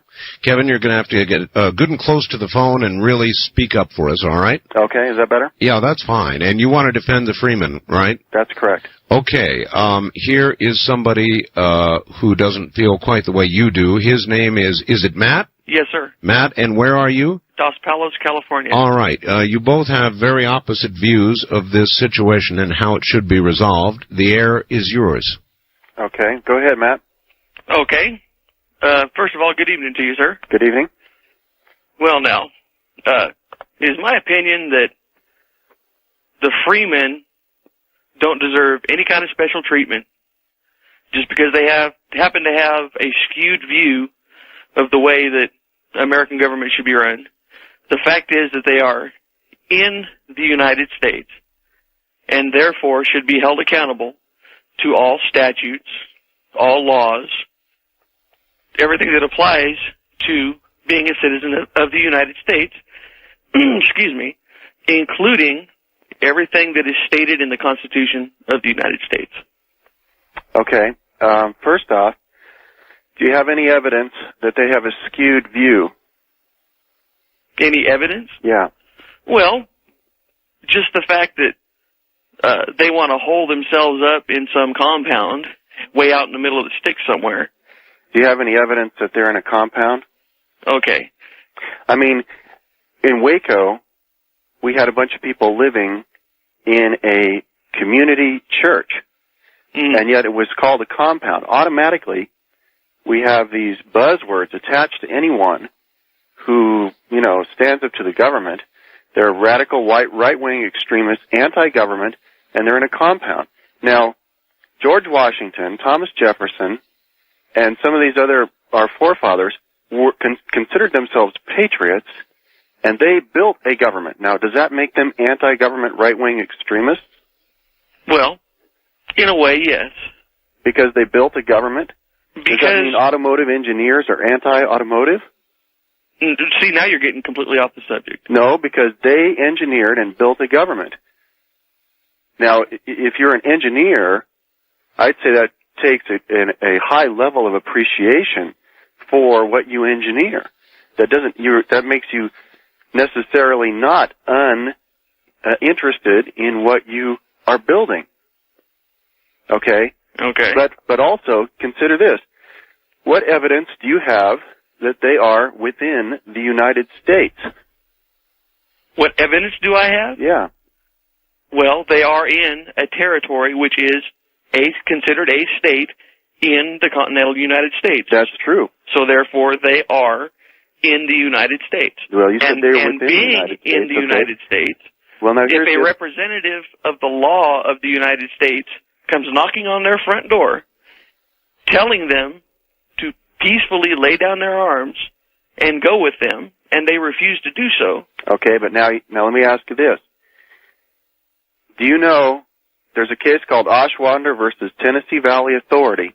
Okay, also numerous other cases. But in that case, it says that the United States has personal property. Okay? Okay. What does that make the United States? That makes the United States the United States. It makes the United States a person. Okay? In order to be a person, you have to either be a natural person, firm, individual, or corporation. Okay? Well, I think so the United States is essentially a corporation also. That's another meaning of the term United States. In other words, the corporation that manages and runs the government and carries on business in the government's name. Okay, now will you please tell me what this has to do with? Well, you say that all these statutes apply to the United States that they have supposedly violated. Which United States do they apply to? The corporate United States or the landmass known as the United States? It has to do with anybody who is a person, a business entity, or a personal entity residing in the property which is inside the borders of the United States. Did you know there's also numerous other cases that say that the citizen is not considered a person under these statutes, that the sovereign, which is the people, we are the sovereignty, that the sovereign is not included within a statute unless he's specifically mentioned. Okay? That's all well and good, but please. But these are points of law that they should have addressed. And under administrative law, no person, which in that case is being invoked remedially, which is going to be construed liberally, no person shall be deprived of life, liberty, or property without due process. And due process is a hearing, an open and public hearing. That's why these guys cannot be arrested without a hearing. And we make all these assumptions. We make the assumptions that they wrote bad checks. Do we have any evidence of that? I happen to know what they were doing, and they weren't writing bad checks. They were what they call warrants. Okay, and why do you think people called these banks and said, "Hey, I've got this thing here, and it's for $1 million. What do I do with it?" And the bank would say, "Well, it's good. Go ahead and take it." Big deal. If they're in the right, if they are truly abiding by the law, if they are truly doing the right thing, then let them knock this stuff off. Let them come out of this. I won't use the word compound. Let them come out of their area. Give themselves up to the law of the land. Go to court and prove themselves right. Prove that they're doing nothing wrong. Do you think just by the fact that they are refusing to talk to the FBI, to talk to ATF, to talk to every government agency that is there, it's admitting guilt. It's the same thing as O.J. Simpson saying, "Oh, I'm innocent," but yet going down I-5 at 45 miles an hour with a fake beard and mustache with a 45 pointed to his head, going, please don't arrest me. He was guilty. These people are guilty. If they're truly innocent, then let them come out and prove that they're innocent. Okay, so I'm really glad you brought up O.J.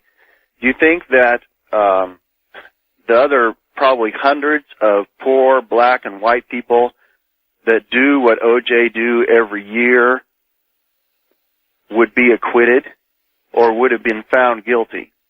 I think they probably would have been found guilty. But that in and of itself has nothing to do with the Freeman. I only used O.J. and his flight as, in the context of illustrating a point that guilt is guilt. When you show that you're guilty, you are guilty. And there again, I will say, if they truly are innocent, if they haven't done a dang thing wrong, then let them come out, have their day in court. Otherwise than that, that dog don't hunt. No, because I'll tell you why. Our courts are a sham. That's why. They know what goes on in court. The fact is that if you can throw mega bucks at the court system, you can maybe get your due process. Okay? But if you don't have mega bucks, you'll be slammed in jail just like Schweitzer is waiting in jail right now. You will not have access to law, not have access to your families, not have access to decent counsel because the lawyers are all a bunch of whores that'll do whatever the government tells them to do, and they took an oath to that effect. They took an oath to support the Constitution, but to defend the government. Okay? I bet you didn't know about that one.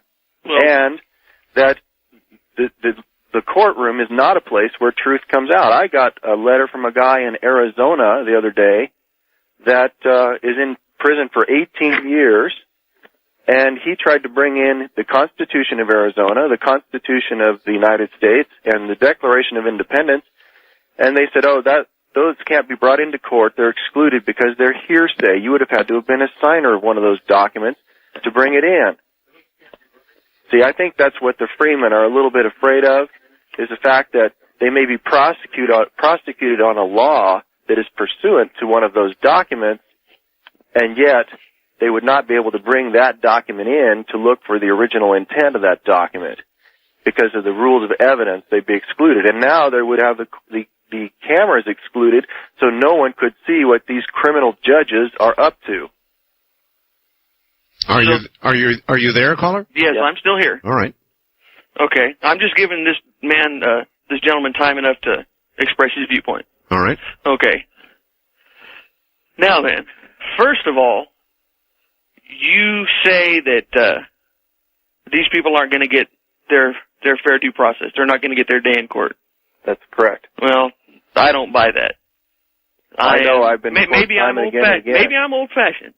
Maybe I'm even naive. But I happen to believe that justice will prevail. Whether you're innocent or you are guilty, justice will prevail. Maybe not 100% of the time, But in a large number of cases, the guilty really do go to jail, and the innocent really do get off. Well, that's a myth. Well, no, I'm it's sorry, not. but No, you it's know not. how Abe Lincoln felt that it was better to release 500 guilty men than to send one innocent man to prison. Now, is that the standard that we have operating in this country today? No, I don't believe so. I don't believe so either. And I think this country is abysmally failing at protecting the liberties of its citizens. The guilty guy, you're going to get another whack at him, okay? Mm-hmm. And we the people live in this country not for safety but for liberty. So we'll take our chances. We should be well armed to help protect ourselves, okay, and live in communities where people, know who's decent to work with and who's not. But the fact is today that we have a government that is harvesting its people, and it's very easy, I have seen, for prosecutors, corrupt cops like Furman, and corrupt judges to get together, and corrupt defenders, public defenders, to get together and railroad someone. It's as easy as pie, especially when you've got somebody like the Freeman who have a message and who also have a multiple of hundreds of trillions of dollar commercial lien perfected against the Federal Reserve Bank to be railroaded and put away forever, and everybody to think, oh yeah, they were a bunch of bad guys. Well, they are a bunch of bad guys. How do you know that? Just look at their actions. I mean, I'll grant you, it's one thing to believe in the right to bear arms. It's one thing to believe against gun control. But when you take such actions as to go to the extreme, if these guys really were innocent, they wouldn't have been unwilling to talk to anybody. They wouldn't have been so unwilling to make contact with representatives of the United States government for 54 days, now would they? How do you know they didn't want to make contact? What do you mean, how do I know they didn't? Everything you're learning through the FBI and through the media. Who is holding them in there? The FBI. No, they're holding themselves in there. If they wanted to come leave, out and go through these kangaroo courts. If they wanted to leave, all they would have to do is walk out the front door and be thrown right into our crazy upside-down system with no due process. Believe me, there's nothing that these guys are more expert at than denying people their due process through rules of procedure. The fact is that the other guy I talked about in Arizona, they used the rules of procedure to directly assault what he felt was his due process, which was his constitutionally secured rights, and the intention of the framers who secured those rights. Well, I'm sorry, but you obviously you are either a cop or you're in the system somehow, but you have not had to deal with the business end of this system. All right, gentlemen, I'm going to have to break it off here. I want to thank you both. Thank you. All right, take care. I think that caller was making some assumptions on his own. But to presume the other caller was a cop, that's kind of a reach. To suggest, it seems to me, the system is so broken that it generally does not convict people who should be convicted and set those free who should be set free, is also, in my view, and I may be also old-fashioned, but that is incorrect. I think that the system generally functions properly and occasionally does not. It's not a perfect system, but it's not bad either. Art, you poo-pooed the comment about guns making and keeping freedom. But could we have become a nation without them? Could Israel be a nation without them? Could Chechnya be free without them? The answer to all of that is no, and I didn't poo-poo it. I said they are the final tool. But what makes us sovereign and makes us what we are is the idea of America.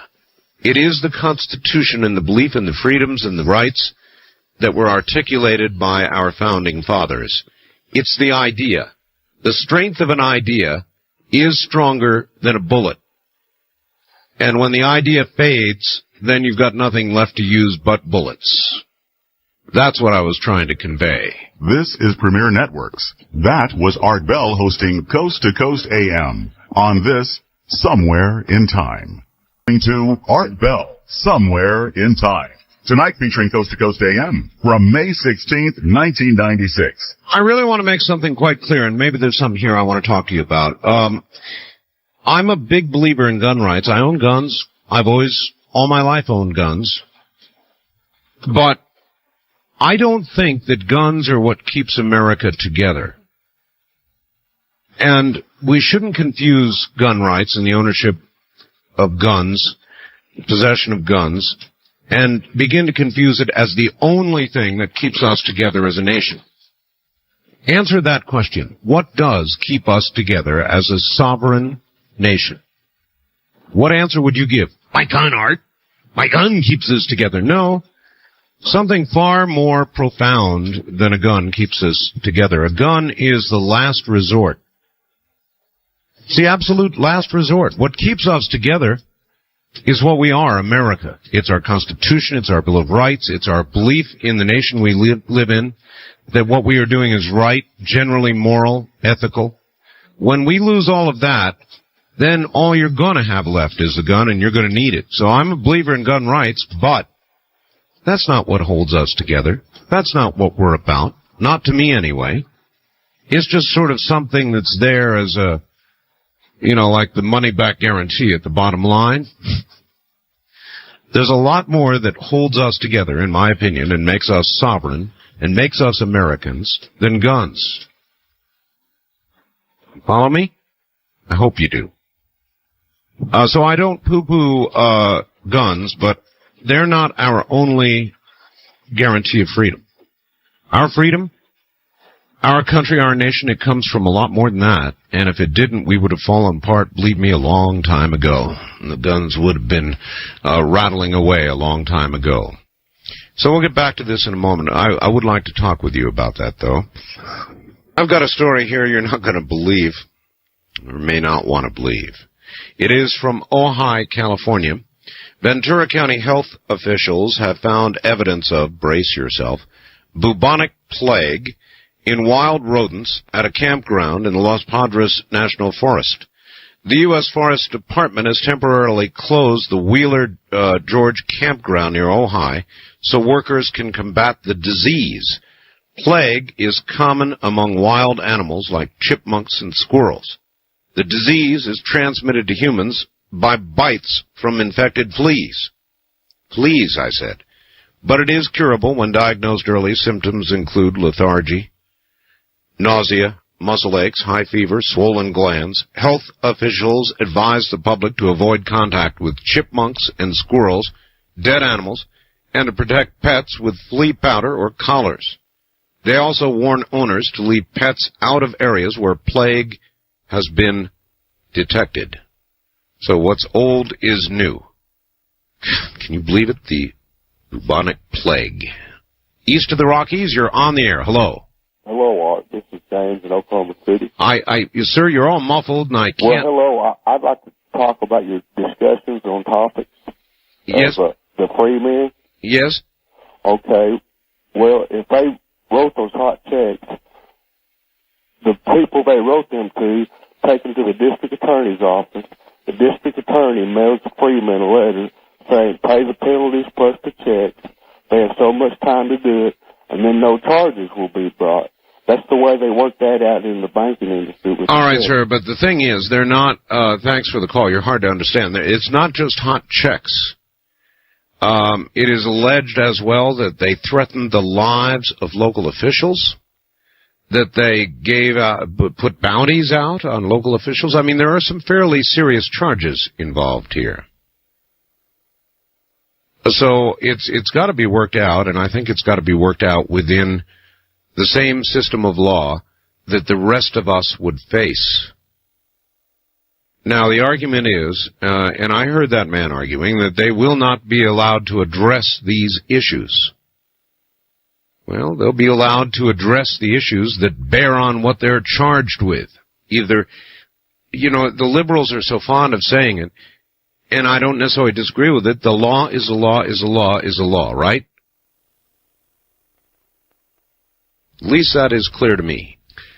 West of the Rockies, you're on the air. Good morning. Hello. Hello. I want to talk to Art Bell. That's me. That's you, huh? Go ahead. About the chupacabra. Chupacabra, yes.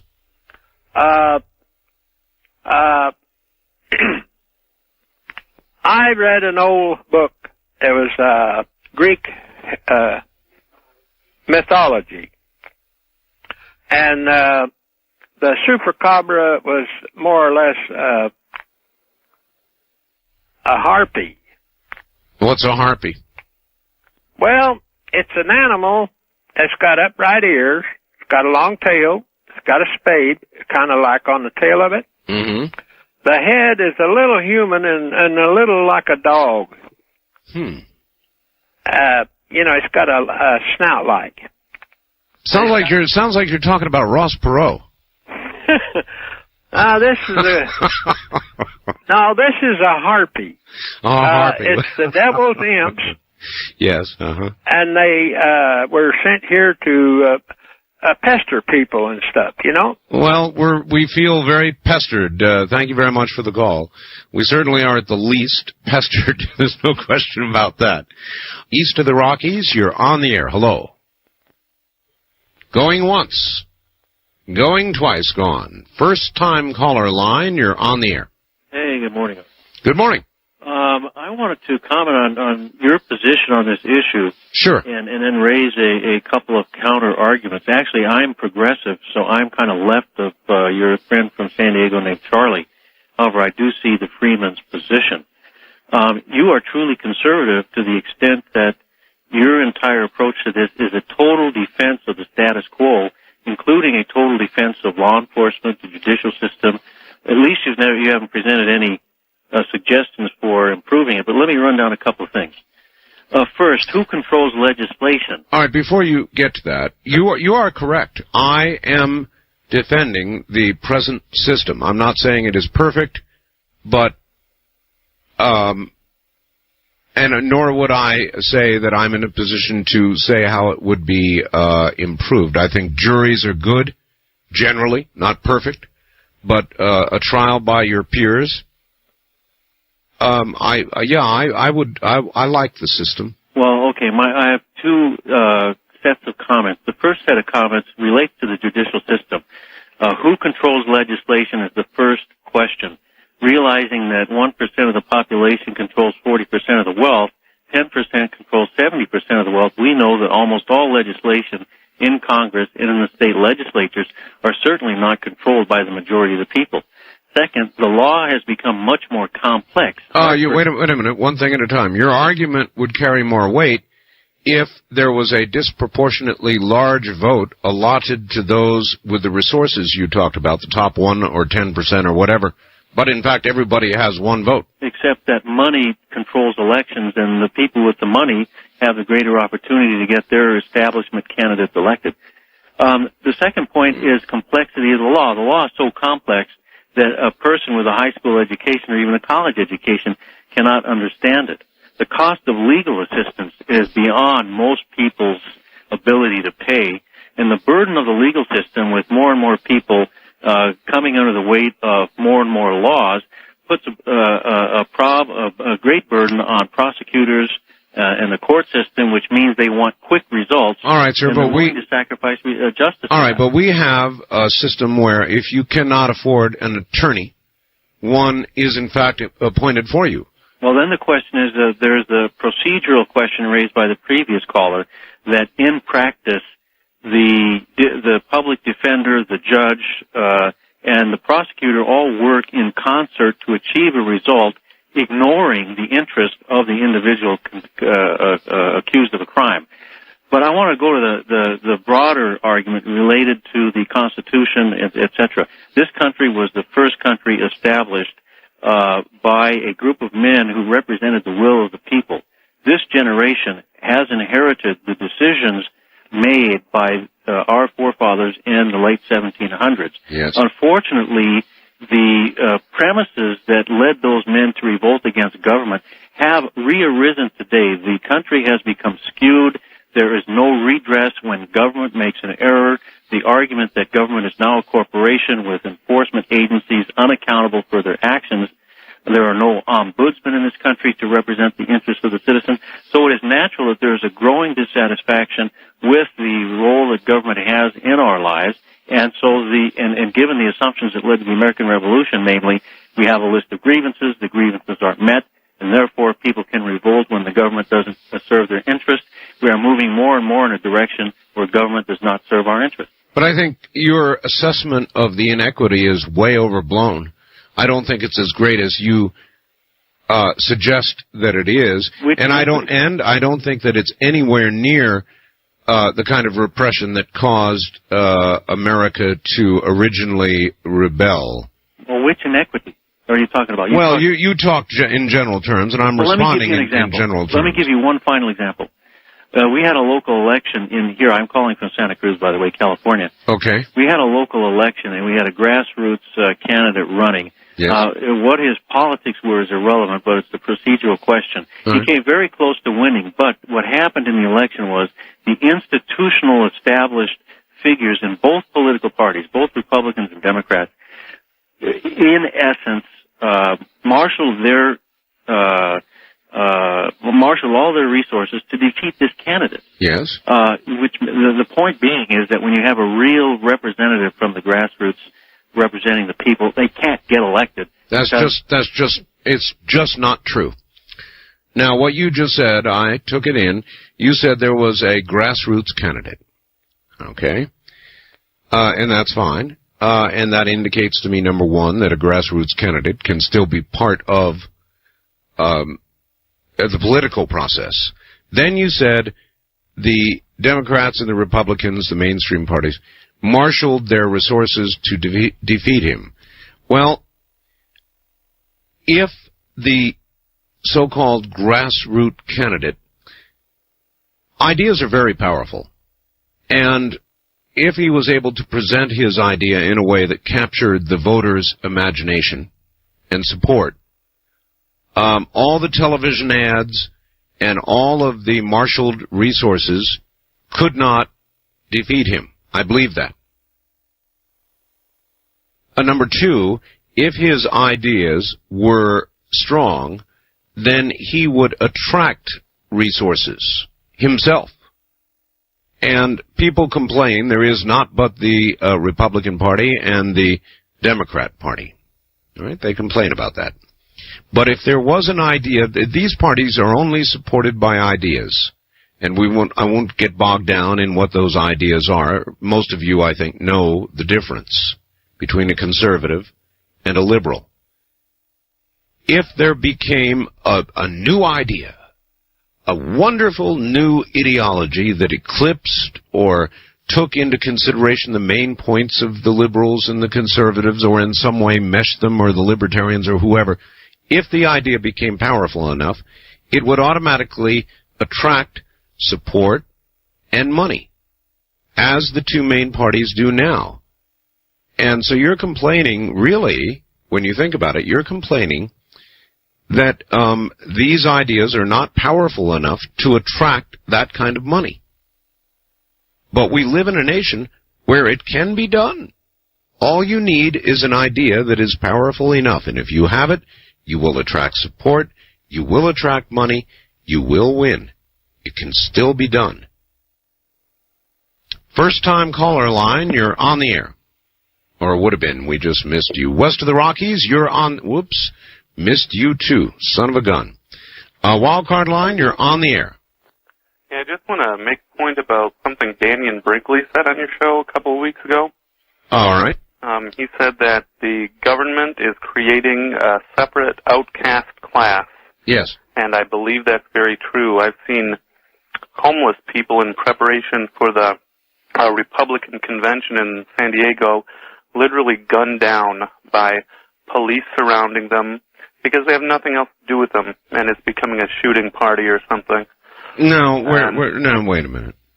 When did the police surround and shoot down homeless people? It was by the railroad tracks. The guy was pretty flipped out, but they could have overpowered him easy, but they just did it with their guns. And there was a memorial service for him by other homeless. Did he have a weapon?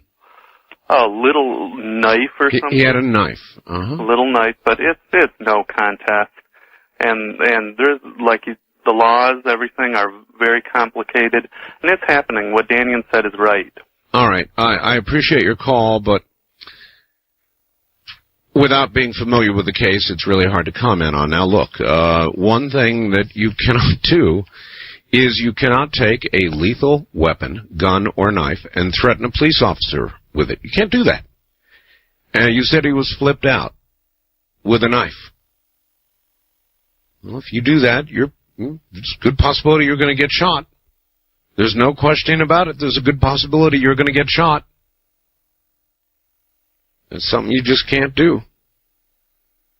Now, that's a long leap from the police are getting together in shooting parties and randomly shooting down homeless people so they won't be around for the convention. That's quite a reach, sir. East of the Rockies, you're on the air. Hello, Art. This is Joe. I'm in Conroe, Texas. Yes, sir? And I was wondering if there was any chance you could do us a favor. There's some of us out here that really love all the music, the bumper music and everything that you play. Yes. But we never get enough of it. So what my idea is, why don't you make a compilation, a tape or a CD or whatever you prefer, of all of your bumper music, and then you could put it on the air, and we could all play those songs all the way through. Well, the problem with that is that each one of those songs is in itself copyrighted, obviously, and it would be a nightmare trying to get releases on all the copyrights. It's not impossible, but it would be quite a job. Yeah, I can see that. Mm-hmm. Well, it's too bad. I think it'd be really nice. Some of them are easily accessible, I know, but like the one, I think it's a marching band playing Tusk from Fleetwood Mac. That's right. I don't know how in the world I'd get that, but it's a pretty interesting rendition. It is indeed. And I wanted to say one other thing. I was listening to Charlie tonight, and on the one hand, I was gratified by some of the things he said because it kind of brought back the old Charlie. He's been way too nice the last few times I've heard him. And I thought something really bad might be wrong with him. Really? But he sort of sounded like his old self again tonight, and it seems fitting to me that he would admire someone like William Tecumseh Sherman, who, being a Texan, is not dear to my heart, and I think that really he's vilified much as Charlie is by people in both the North and the South, and he is given to fits of uncontrollable anger, or at least he was. So you like Charlie better when he's his cantankerous, ridiculous self, eh? Well, if you have to have a Charlie, and I guess we do, well then he should remain true to form, I think. All right, sir. Thank you. Just doesn't like it when he begins to hear some reason from somebody. He wants the wild man back, huh? West of the Rockies, you're on the air. Hello there. Goodbye. First time caller line, you're on the air. Hello, Art. Hello. Hello there. Turn your radio off, please. Hit it. Good. Got it off. Okay, go ahead. Hey, you got any free time coming up? We're going to go on a safari down here in Southern Oregon, see if we can catch one of them chupacabras. No, I'm busy. Well, darn. That'd be a good idea. You might want to get in on the publicity there. Send me the video. All right.